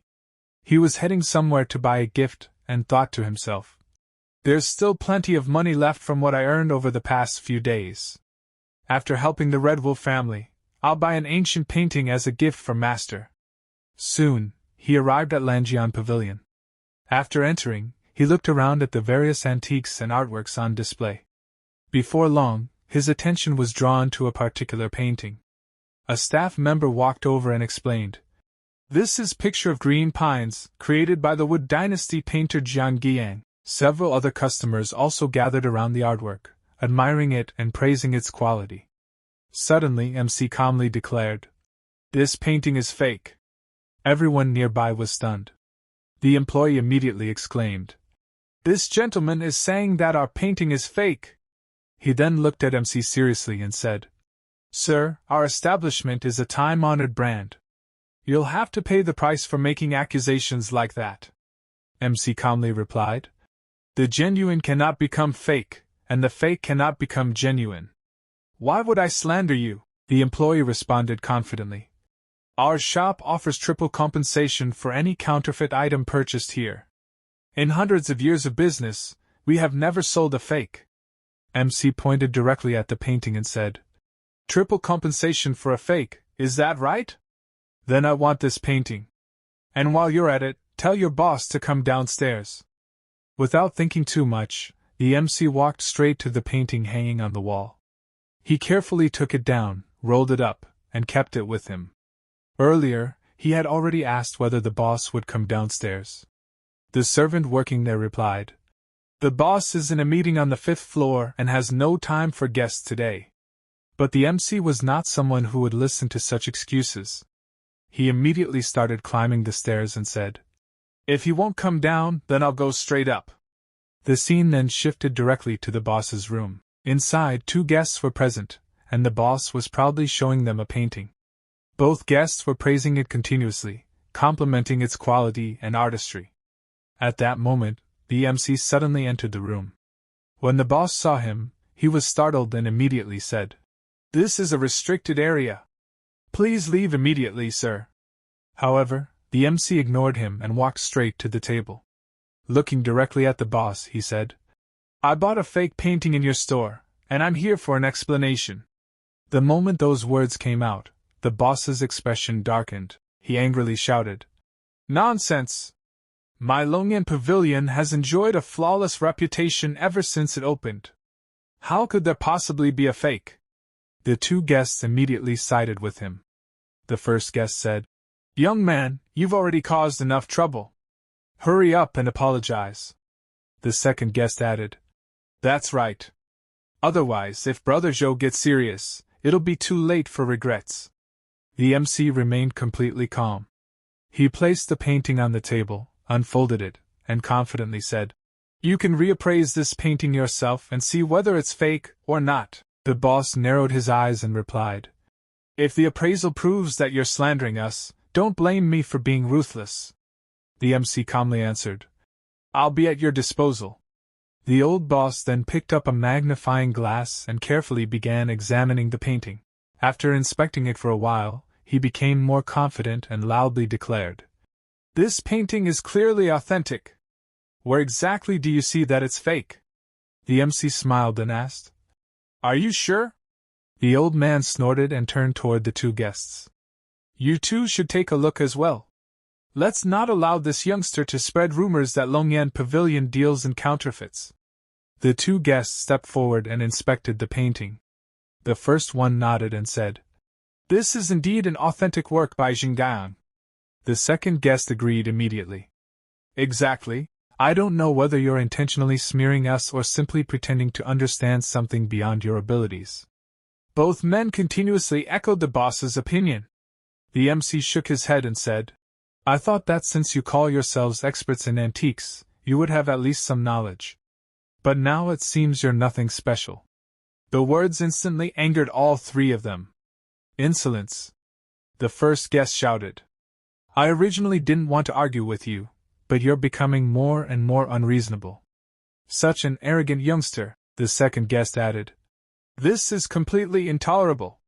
At that moment, the MC pointed toward a specific area of the painting and said, "Look here.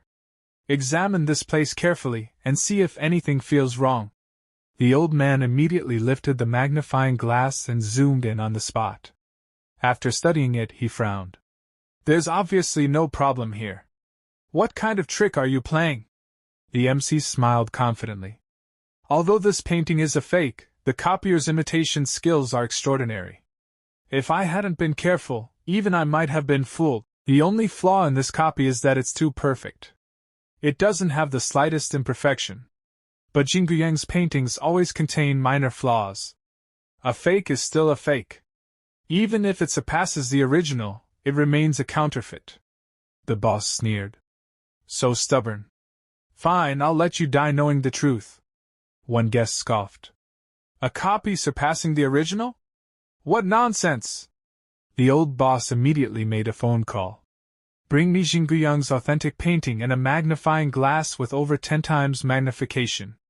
Bring them upstairs immediately." A short while later, Jingguyang's genuine painting was brought over. Now the authentic painting and the fake painting purchased by the MC from Longyan Pavilion were placed side by side.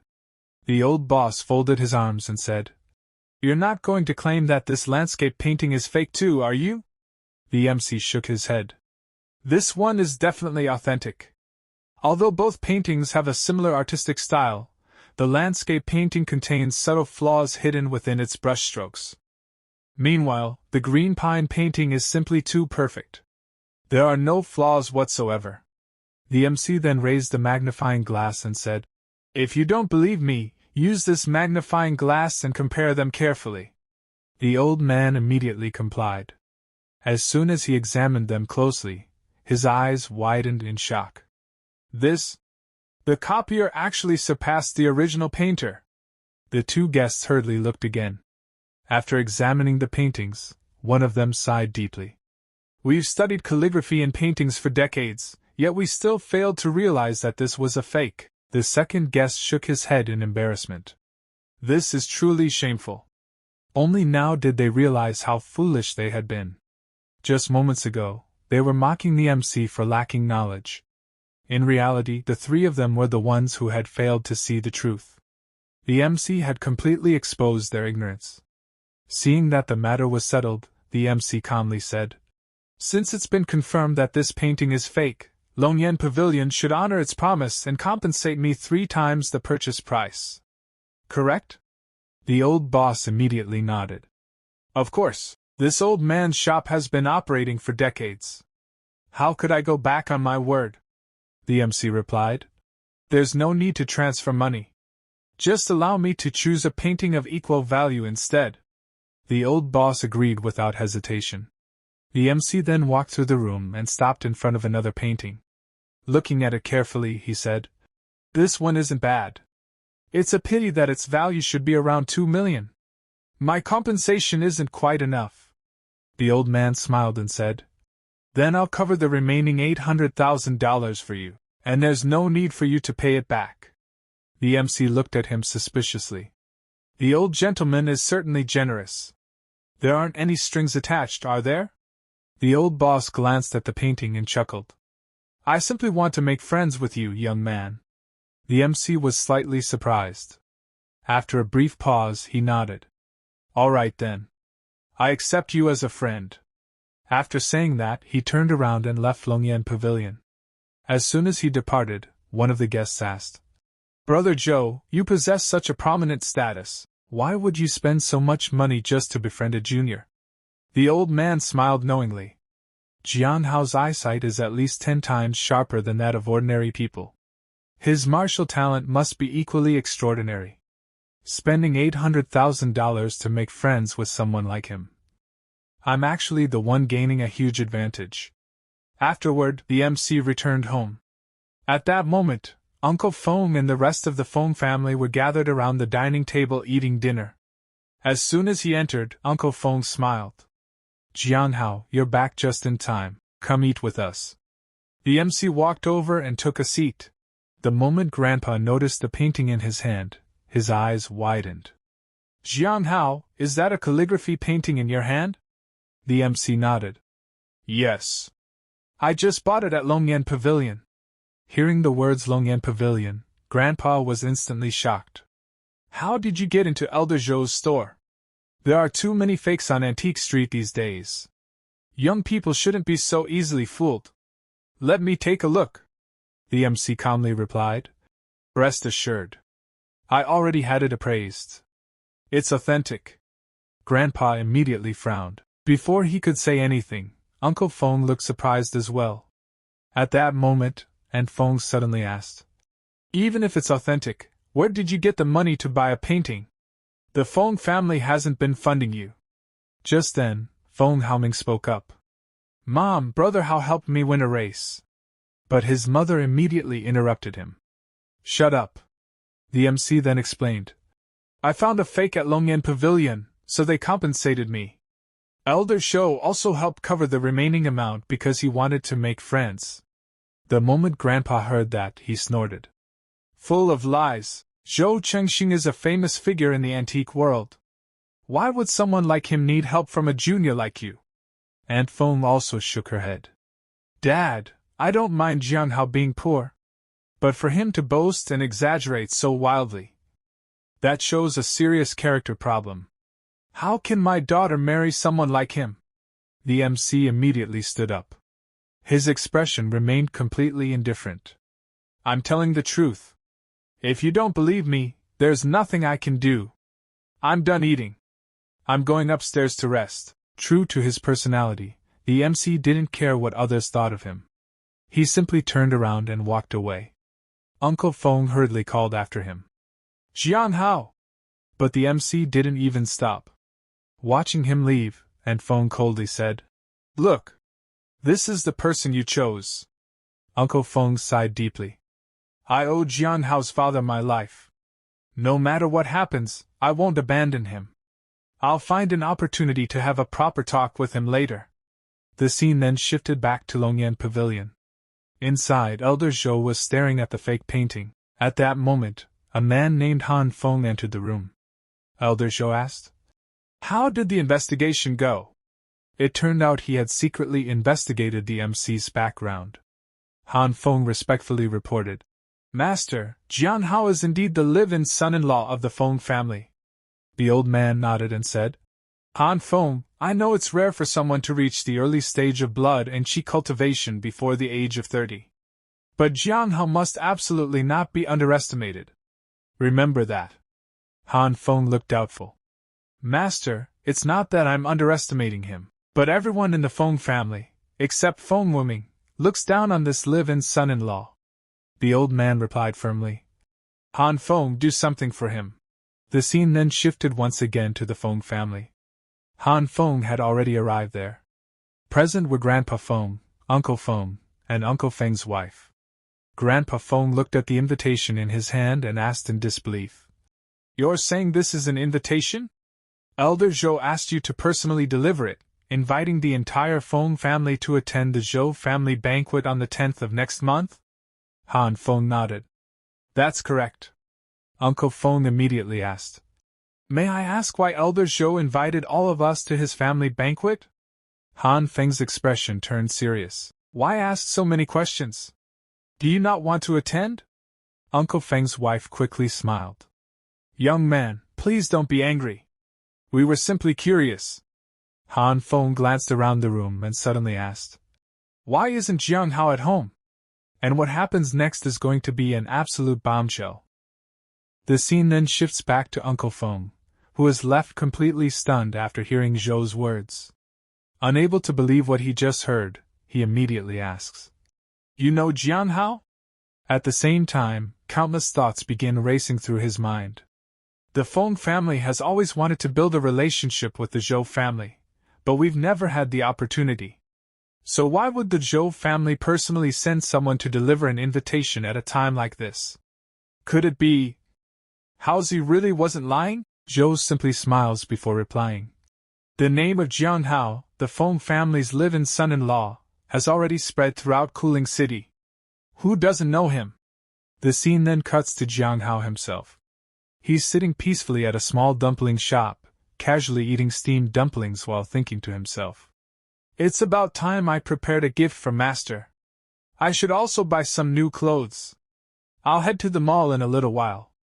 Just then, someone suddenly sits beside him and casually grabs one of his dumplings without asking.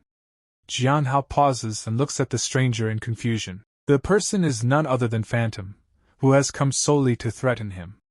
Jiang Hao frowns. I paid for those dumplings. Why are you eating them without my permission? Phantom smirks. You're getting angry over one dumpling? His smile quickly disappears. You killed my brother. How do you think we're supposed to settle that debt?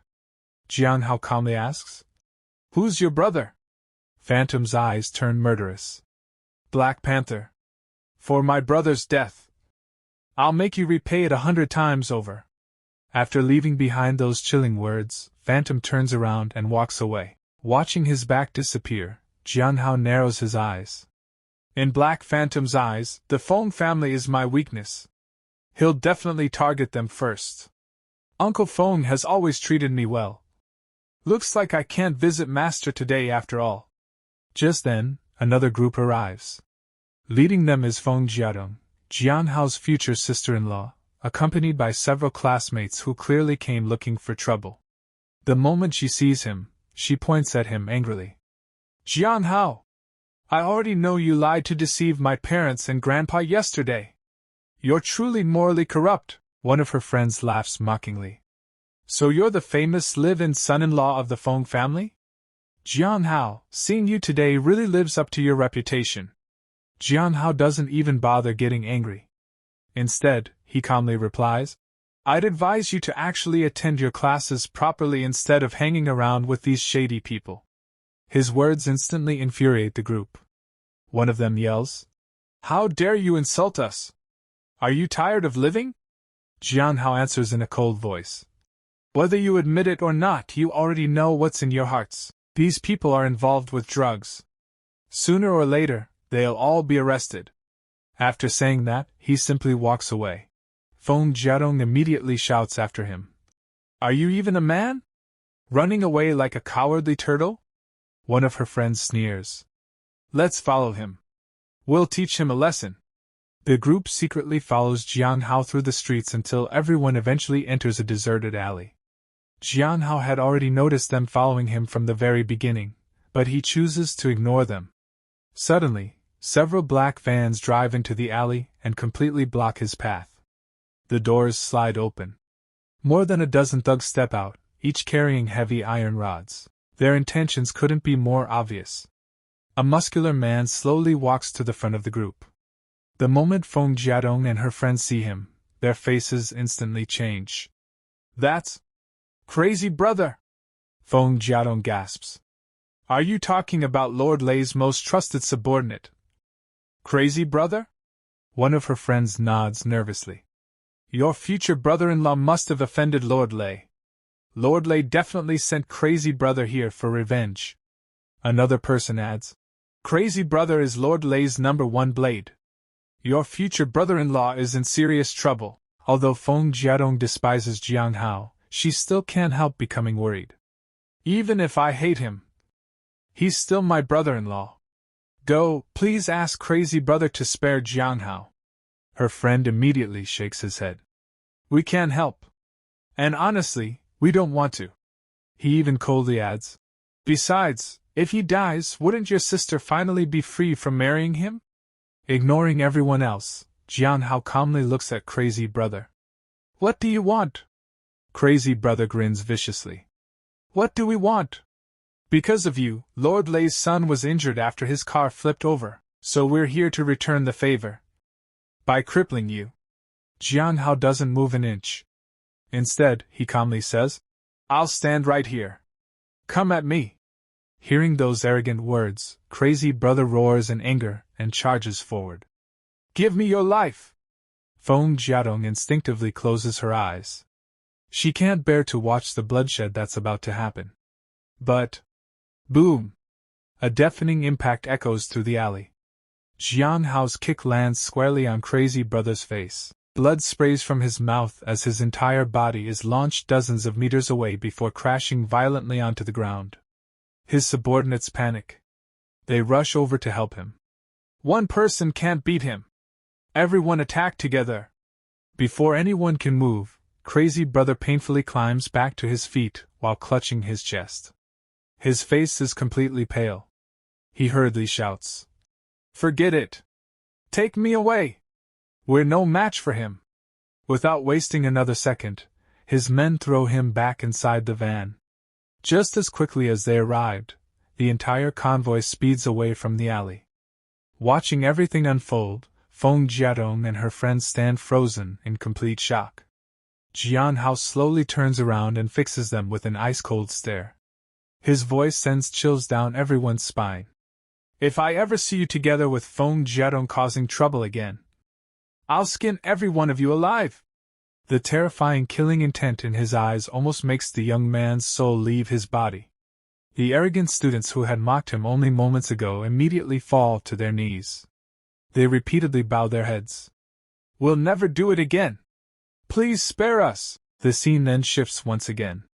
Jiang Hao arrives at Yuwen's office. Unlike before, he politely knocks on the door first. From inside, Yuwen says, "Come in." As soon as she sees Jiang Hao, she frowns. "Why are you here? What do you want from me?" Jiang Hao walks over and speaks seriously. "I came to remind you that the current situation is different now. You can't continue staying alone in a hotel." Yuwen's expression immediately turns cold.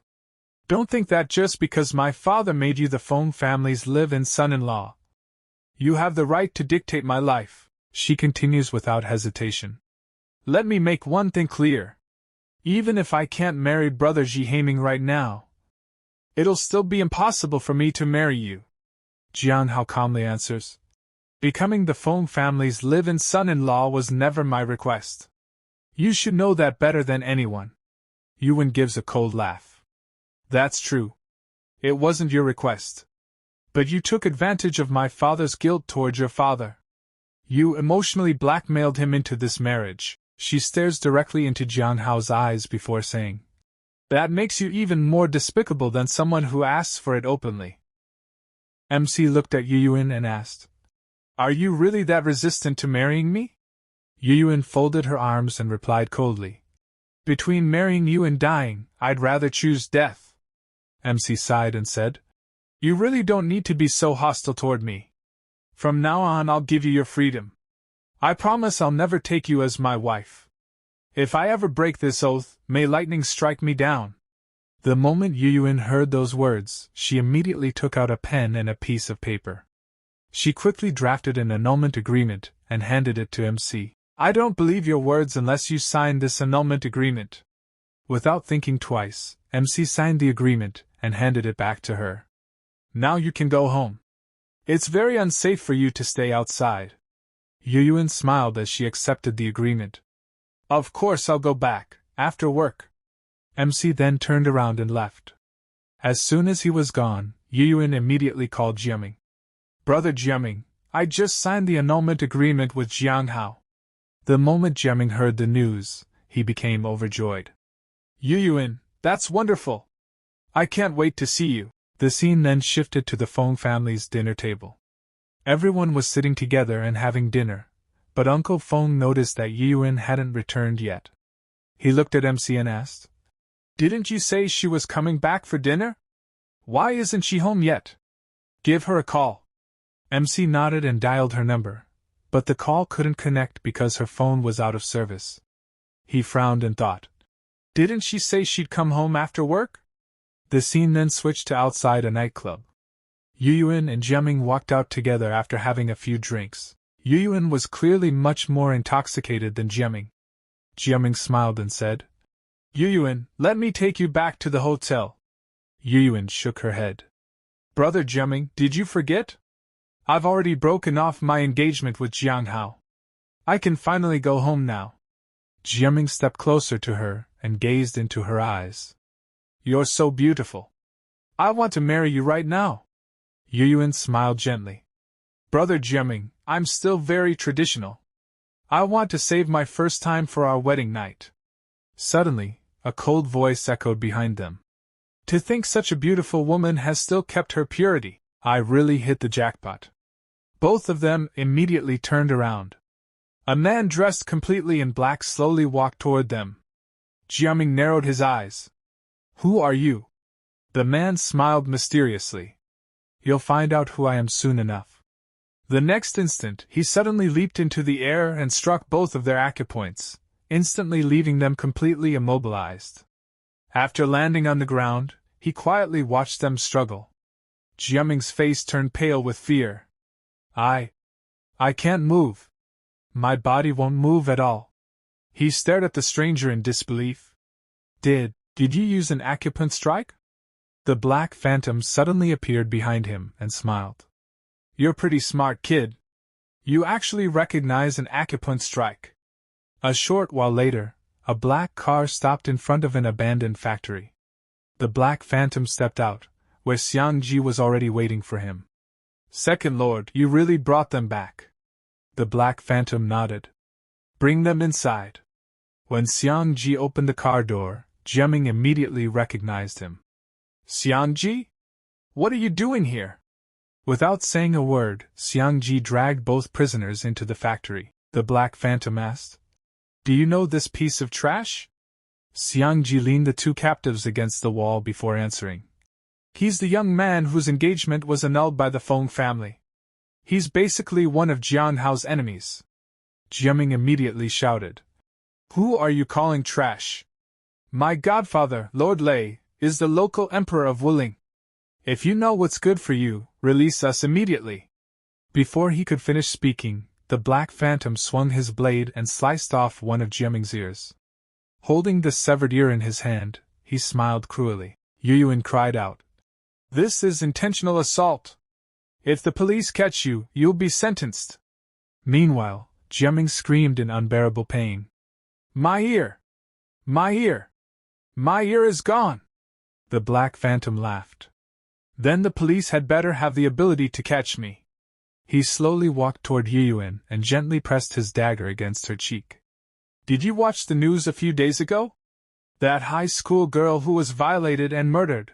My master was the one who did it. Yuyuan's expression instantly changed. Only then did she finally understand why Jiang Hao had repeatedly warned her not to go outside at night. So that's why Jiang Hao told me to stay home. He was trying to protect me from this monster. Unfortunately, she realized the truth far too late. The Black Phantom then walked over to Jiaming. Completely terrified, Jiaming begged, "Second Lord, please spare me. As long as you let me live, I'll do anything." The Black Phantom nodded. "As long as you obey me, I'll spare your life." Jiaming immediately bowed his head. "Thank you, Second Lord." Just then, Xiang Ji dragged another man into the factory and threw him onto the floor. "Second Lord, Master Zhang Wu has been waiting for you." The man glared at Xiang Ji. "You've hidden yourself well to recruit such a powerful helper." Xiang Ji replied. "Second Lord is Brother Bao's biological brother. You seized Brother Bao's properties through underhanded methods and even framed the Zhang family for murder. It's only natural for Second Lord to come back and avenge his brother." Both Yuyuan and Jiaming were completely stunned. Jiang Hao actually killed the underground boss, Black Panther? Zhang Wu sneered. "If you're really here for revenge, then why don't you go after Jiang Hao?" "Oh, I get it. You're afraid of him." The Black Phantom burst into laughter. "You think Jiang Hao is strong? Later, I'll let you watch him kneel before me like a dog and beg for my forgiveness." Zhang Wu laughed back. "Stop bluffing. If you weren't afraid of him, you wouldn't have kidnapped me while I was asleep. You're too scared to face my brothers head-on." The Black Phantom tossed him a phone. "I'll grant your wish. Xiang Ji, dial the number for him. Let him call his brother to come and save him." The Black Phantom then walked back to Yuyuan and stared at her beautiful face. "Little beauty, you're absolutely gorgeous. Just looking at you makes me restless." Yuyuan glared at him. "Get lost. Take your filthy hands off me." Instead, the Black Phantom grabbed her by the throat. "Your fiancé, Jiang Hao, killed my brother. So I'll have my way with you right in front of him. I'll make him watch as I destroy everything he cares about." Yuyuan glared back fearlessly.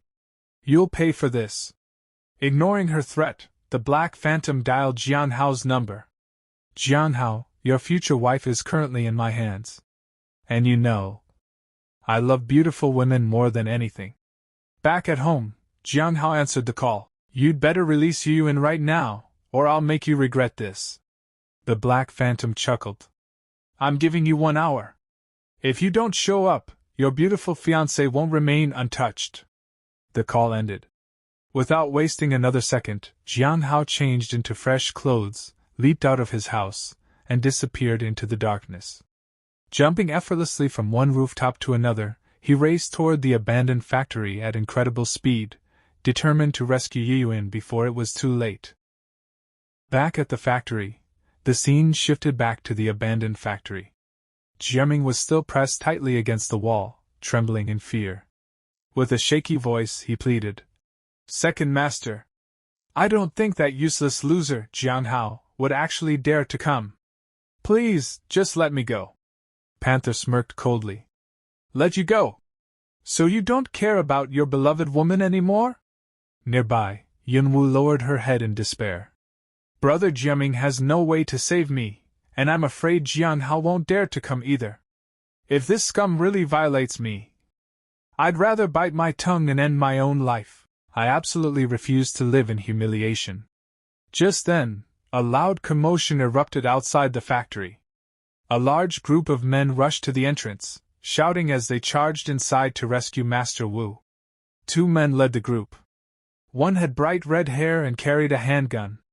The other wielded a massive machete. "Master Wu, we're here." Seeing his men arrive, Master Wu's face lit up. "Crow. Ah Chang. I'm fine. My acupoints were only sealed." The red-haired man glared at Black Phantom and roared, "How dare you kidnap Master Wu with this ugly freak? I think you're tired of living." Black Phantom merely smiled. He casually tapped Master Wu's sealed acupoints, instantly restoring his movement. Then he said calmly, "Go reunite with your brothers. Only after you're no longer my hostage will they dare to attack without holding back. However, None of you are allowed to leave this factory. You can only walk out after they've killed me. Master Wu slowly stood up. Looking at Black Phantom, he nodded respectfully. I respect you as a real man. If you die today, I'll order my men to leave your corpse intact. After that, Master Wu walked back to his subordinates. One of them raised his machete and shouted, Brothers! Cripple Hao Ji and this ugly freak, then tie them up! The entire group immediately charged toward Black Phantom. Hao Ji was so frightened that his legs almost gave out. But Black Phantom simply smiled. Without the slightest hint of panic, he reached into his pocket and pulled out a small knife. Slash! With a single lightning-fast movement, one man's head flew into the air. His headless body collapsed at Black Phantom's feet. The smile disappeared from Black Phantom's face. His eyes turned ice cold. Then, he vanished, like a ghost moving through the battlefield. His knife flashed again and again. Heads flew through the air one after another. Bodies dropped to the ground in every direction. Within moments, several men had already been slaughtered. 2 attackers tried to ambush him from behind. But Black Phantom didn't even turn around. His blade sliced through both of them effortlessly. The red-haired man and his companion were completely stunned. The remaining thugs instinctively stepped backward, terror filling their faces. Finally, the red-haired man drew his pistol. No matter how strong you are, let's see if you can stop a bullet. Bang! The bullet shot straight toward Black Phantom. But at the very last moment, Black Phantom casually raised his knife. Clang! The blade split the bullet perfectly in half. The 2 bullet fragments flew backward and struck 2 men standing behind him. Both collapsed instantly. The entire factory fell silent. Even Master Wu's expression changed. In the distance, Jiaming and Yun Wu watched in horror. Yun Wu's heart sank. It looks like no one is coming to save me. Black Phantom slowly pointed his knife forward. Next. It's your turn. At that exact moment, a calm voice echoed through the factory. Stop. I'm here. Everyone turned toward the entrance. Jiang Hao had arrived. Seeing him, Black Phantom laughed. I predicted this perfectly. This idiot is actually willing to risk his life for a woman who doesn't even love him. Tears immediately filled Yun Wu's eyes. Jiang Hao! Run! You're no match for him. But deep inside, she couldn't stop thinking. He really came. Hao Ji glared at Jiang Hao with hatred. You butcher! You killed Brother Bao. Today, you'll leave your life here to pay for his death. Jiang Hao remained completely calm. I don't want to kill you. I'll give you one chance. Leave now, and I'll spare your lives. Black Phantom burst into laughter. I'm already looking for a place to die. But before that, I still have something I want to do. He suddenly tossed a stone toward Jiaming, instantly unsealing his acupoints. Then he gave a cruel order. Your acupoints are unsealed now. If you want to survive, take off Jiang Hao's fiancée's clothes, strip her until there's nothing left. As he licked his lips with a disgusting grin, Jiaming actually obeyed. The same man who had once claimed to love Yun Wu was now willing to humiliate her just to save his own life. Seeing this, regret finally appeared in Yun Wu's eyes. Tears streamed down her face. Brother Jiaming, are you really going to listen to this animal, and take off my clothes? Jiaming lowered his head. You won't understand. If I don't do what Second Master says, he'll kill me. Black Phantom ignored the 2 of them.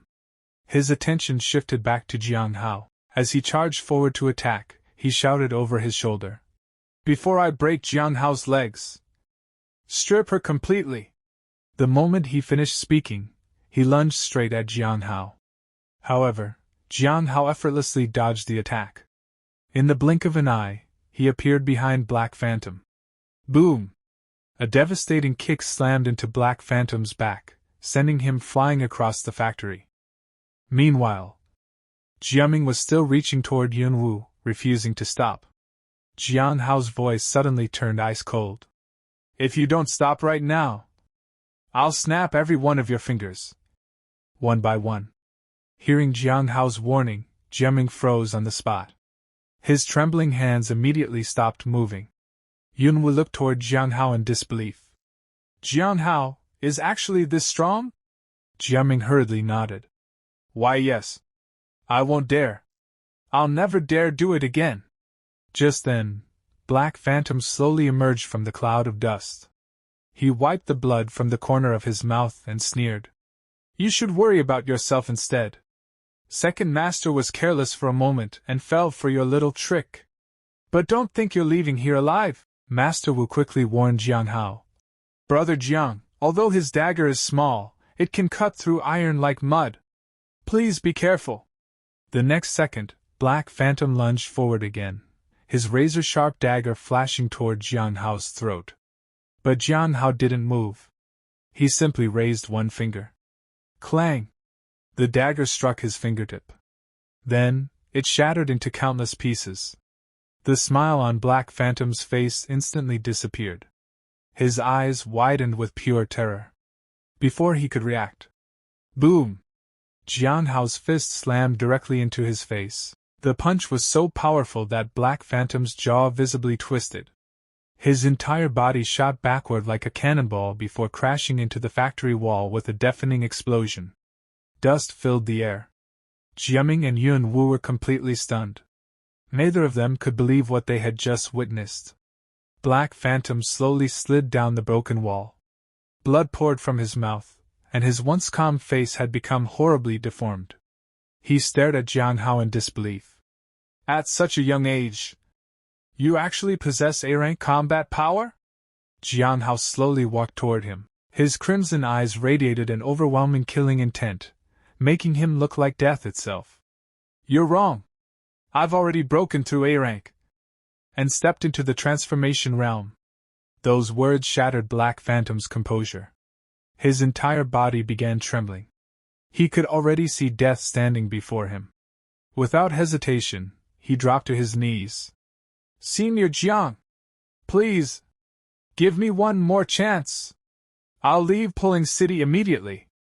I'll never come back again. Jiang Hao looked down at him expressionlessly. I already gave you a chance. But, you're too late. Realizing there was no hope left, Black Phantom suddenly turned toward Yunwu. If that's the case, I'll take someone down with me. He charged straight toward her. Yunwu screamed in fear, tightly shutting her eyes. Jiang Hao! In the very next instant. Bang! Jiang Hao appeared in front of her like a phantom. He grabbed Black Phantom by the neck and smashed his head into the wall with terrifying force. The entire wall cracked apart. Even while being choked, Black Phantom struggled to speak. Who are you, exactly? Jiang Hao replied coldly. I'm the Feng family's live-in son-in-law. Didn't you already know that? Suddenly, something clicked inside Black Phantom's mind. His pupils shrank. Impossible. You're already dead. How could you still be alive? You're the wolf? Before he could finish speaking, Jiang Hao tightened his grip. Crunch! Blood burst from Black Phantom's mouth as the bones in his neck were crushed. A second later, his body went completely limp. Black Phantom was dead. Jiang Hao silently thought, I can't let him reveal my true identity. Silence filled the factory. After a moment, Jiang Hao spoke calmly. Hao Ji will be left for Master Wu to deal with. As for today's incident, I'll have to rely on Master Wu to keep it away from the police. At that moment, Hao Ji collapsed onto his knees. He repeatedly kowtowed while begging for mercy. Lord Jiang, please spare our lives. Master Jiang, please spare us. But it was already far too late. Master Wu stepped forward and looked respectfully at Jiang Hao. This is only natural. If it weren't for you today, Brother Jiang, none of us would have survived. In the future, if there's ever anything you need, even if I must climb a mountain of blades or jump into boiling oil, I, Hu Jiang, will never refuse. His two subordinates immediately clasped their fists. Thank you, Brother Jiang, for saving our lives. From today onward, our lives belong to you. Jiang Hao waved his hand. Get up. We'll consider this matter settled. Then, his gaze slowly shifted toward Jiaming. It's your turn. Jiaming instantly fell to his knees. His entire body shook uncontrollably. Grandpa Jiang, I've never had any grudge against you. You can't kill me. Jiang Hao smiled coldly. No grudge? Then why did you send people to kill me last time? Those men have already turned into white bones. You'll be joining them in the underworld very soon. Jiaming's face turned completely pale. What? Brother Kuei and his men. They were all killed by you. Jiang Hao asked indifferently. Do you have any last words? Desperate, Jiaming crawled toward Yunwu. He hugged her waist tightly and cried. Yunwu! You know I love you! Hurry! Please save me! Yunwu looked at Jiang Hao with tear-filled eyes. If you want to kill Brother Jiaming, you'll have to kill me first. Jiang Hao frowned. This kind of man says he loves you, and you actually believe him? Lowering her head, Yunwu whispered. I believe him. Everything he did. He only did it to survive. Jiang Hao couldn't help but laugh. I won't kill you. He turned and walked toward the exit. Without looking back, he gave one final warning. But if even half a word about today's events reaches the outside world, I'll personally wipe out every single member of your family. After leaving behind that terrifying threat, Jiang Hao walked away. Jiaming repeatedly slammed his forehead against the ground. Thank you for sparing my life, Brother Jiang. The next morning, the abandoned factory was surrounded by police vehicles. Dozens of officers took the surviving criminals into custody. Nearby, several investigators stood around Black Phantom's corpse. One of them, Feng Yuhuang of the Dragon Phoenix Task Force, spoke after examining the scene. According to our investigation, everyone killed inside this factory died instantly at the hands of this individual. Another officer looked shocked. Just how powerful is this person? What level has his combat power reached? An elderly investigator took a deep breath before answering. I'm afraid his strength has already surpassed the middle stage of blood and chi tempering. According to international classification, he's already an A-rank combat expert. Meanwhile, Han Feng examined Black Phantom's corpse before turning to his master. Master, does that mean the person who killed this A-rank fighter is at least an S-rank as well? Officer Feng let out a quiet breath before speaking. Grandpa Zhou, judging from the battle traces, this A-rank martial artist had absolutely no power to fight back. He was completely crushed. Master Zhou nodded with a grave expression. Yes. I'm afraid the killer has already reached the S-rank. Officer Feng frowned. But Wuling is just a small city. How could an S-rank human expert come here, and what could his purpose be? Master Zhou silently stared at the battlefield. As he looked at the technique used to kill Black Phantom, a certain mysterious figure suddenly came to mind. Looking at this technique, could it be him? However, he kept those thoughts to himself. Seeing his master lost in deep thought, Han Feng asked, What's wrong, master? Master Zhou slowly replied, In any case, a murder involving an S-rank expert is far beyond your squad's capabilities. I'll inform Captain Sai and let him decide how to handle this. Officer Feng nodded respectfully. Okay, thank you for your help, Grandpa Zhou. Master Zhou smiled faintly. I've been good friends with your Captain Sai for many years. Since he asked for my help, how could I refuse? However, I won't be able to assist with the investigation itself. He then glanced at his disciple. My disciple, Han Feng, has an exceptionally sharp mind. He may be able to provide you with some useful ideas. Han Feng immediately stepped forward. I, Han Feng, am at Miss Feng's service any time. Officer Feng politely shook her head. Thank you for your kindness, Grandpa Zhou and Brother Han, but the Dragon Phoenix Task Force has sufficient manpower for now, so we won't trouble you any further. A short while later, Master Zhou arrived to meet Captain Sai, the commander of the Dragon Phoenix Task Force. As soon as he sat down, Captain Sai began. Brother Zhou, the deceased, was known as Black Phantom. He was one of the top assassins in the underworld. Master Zhou carefully read through Black Phantom's files. I've heard this Black Phantom was an infamous rapist. Not a single girl he violated ever survived. After a brief pause, his eyes narrowed. Come to think of it, the female student from Wuling No. 2 High School who was assaulted to death must have been one of his victims. Captain Sai nodded. That's highly likely. We just need a DNA match to confirm it. Master Zhou sighed deeply. Black Phantom had absolutely no humanity. Whoever killed him has eliminated a menace to society. He then frowned. However, Black Phantom usually operated around Southeast Asia. Why would he suddenly appear in a small city like Wuling? Captain Sai slowly placed his teacup on the table, his expression turning serious. According to rumors within the martial world, the foreign Klaus family spent an enormous fortune to secretly dispatch 3 S-rank experts into Huaxia. Their objective was to assassinate the Southern Fist Grandmaster, Jai Kuibai. Master Zhou stroked his beard. Are you trying to say that Black Phantom was one of those dispatched experts and was counter-killed by Grandmaster Jai Kuibai? He immediately shook his head. Impossible. Black Phantom's combat strength was only at the A rank. He definitely hadn't reached the S rank. Even if these old eyes of mine have grown dim with age, I would never make such a mistake. Captain Sai rubbed his forehead with a worried look. A single A-rank Black Phantom has already thrown Wuling into complete chaos. If 3 S-rank experts have truly entered Huaxia, who knows what kind of bloodbath awaits us. The scene shifted back to Jiang Hao. He was quietly cultivating in his room when his phone suddenly vibrated. An incoming call flashed across the screen. The moment he answered, a panicked voice cried out, "Big Brother Jiang. Please hurry and save Sister Xian." Jiang Hao calmly replied, "Don't cry. Take your time and tell me exactly what happened." The caller was Dong Ji.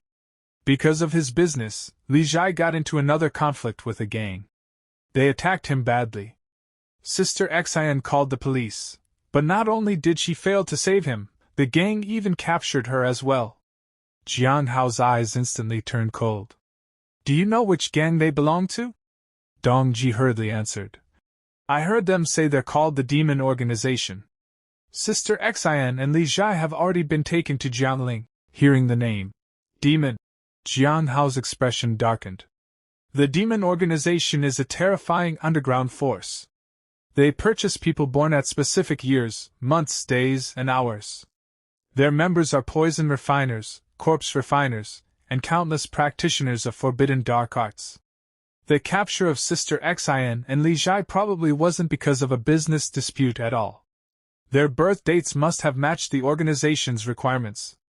They were likely targeted long ago. I originally planned to visit my master in Jiangling, but Black Phantom's incident delayed me. Now, I have even more reason to go. He immediately got off his bed. I understand, Dong Ji. I'll handle this personally. After hanging up, Jiang Hao quickly changed his clothes and walked outside. The moment he stepped out, he ran into Yu Yun. She smiled as she looked at him. "Jiang Hao, where are you going?" "I'll give you a ride." He nodded. "All right. I need to go to the station." The two of them got into the car and drove away. After a few minutes of silence, Yu Yun spoke softly. "Thank you for not telling Uncle about me." Jiang Hao glanced at her. "If you have something to say, just say it." Yu Yun hesitated before speaking. "You saved both me and Brother Jemming's lives last time, and I'm truly grateful."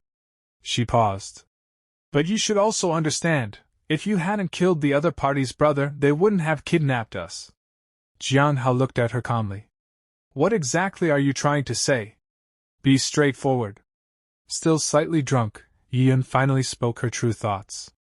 "I just don't want you to use saving my life as an excuse to emotionally blackmail me into tearing up the marriage cancellation agreement and forcing me to marry you." Jiang Hao's face immediately turned cold. "Remember my words carefully.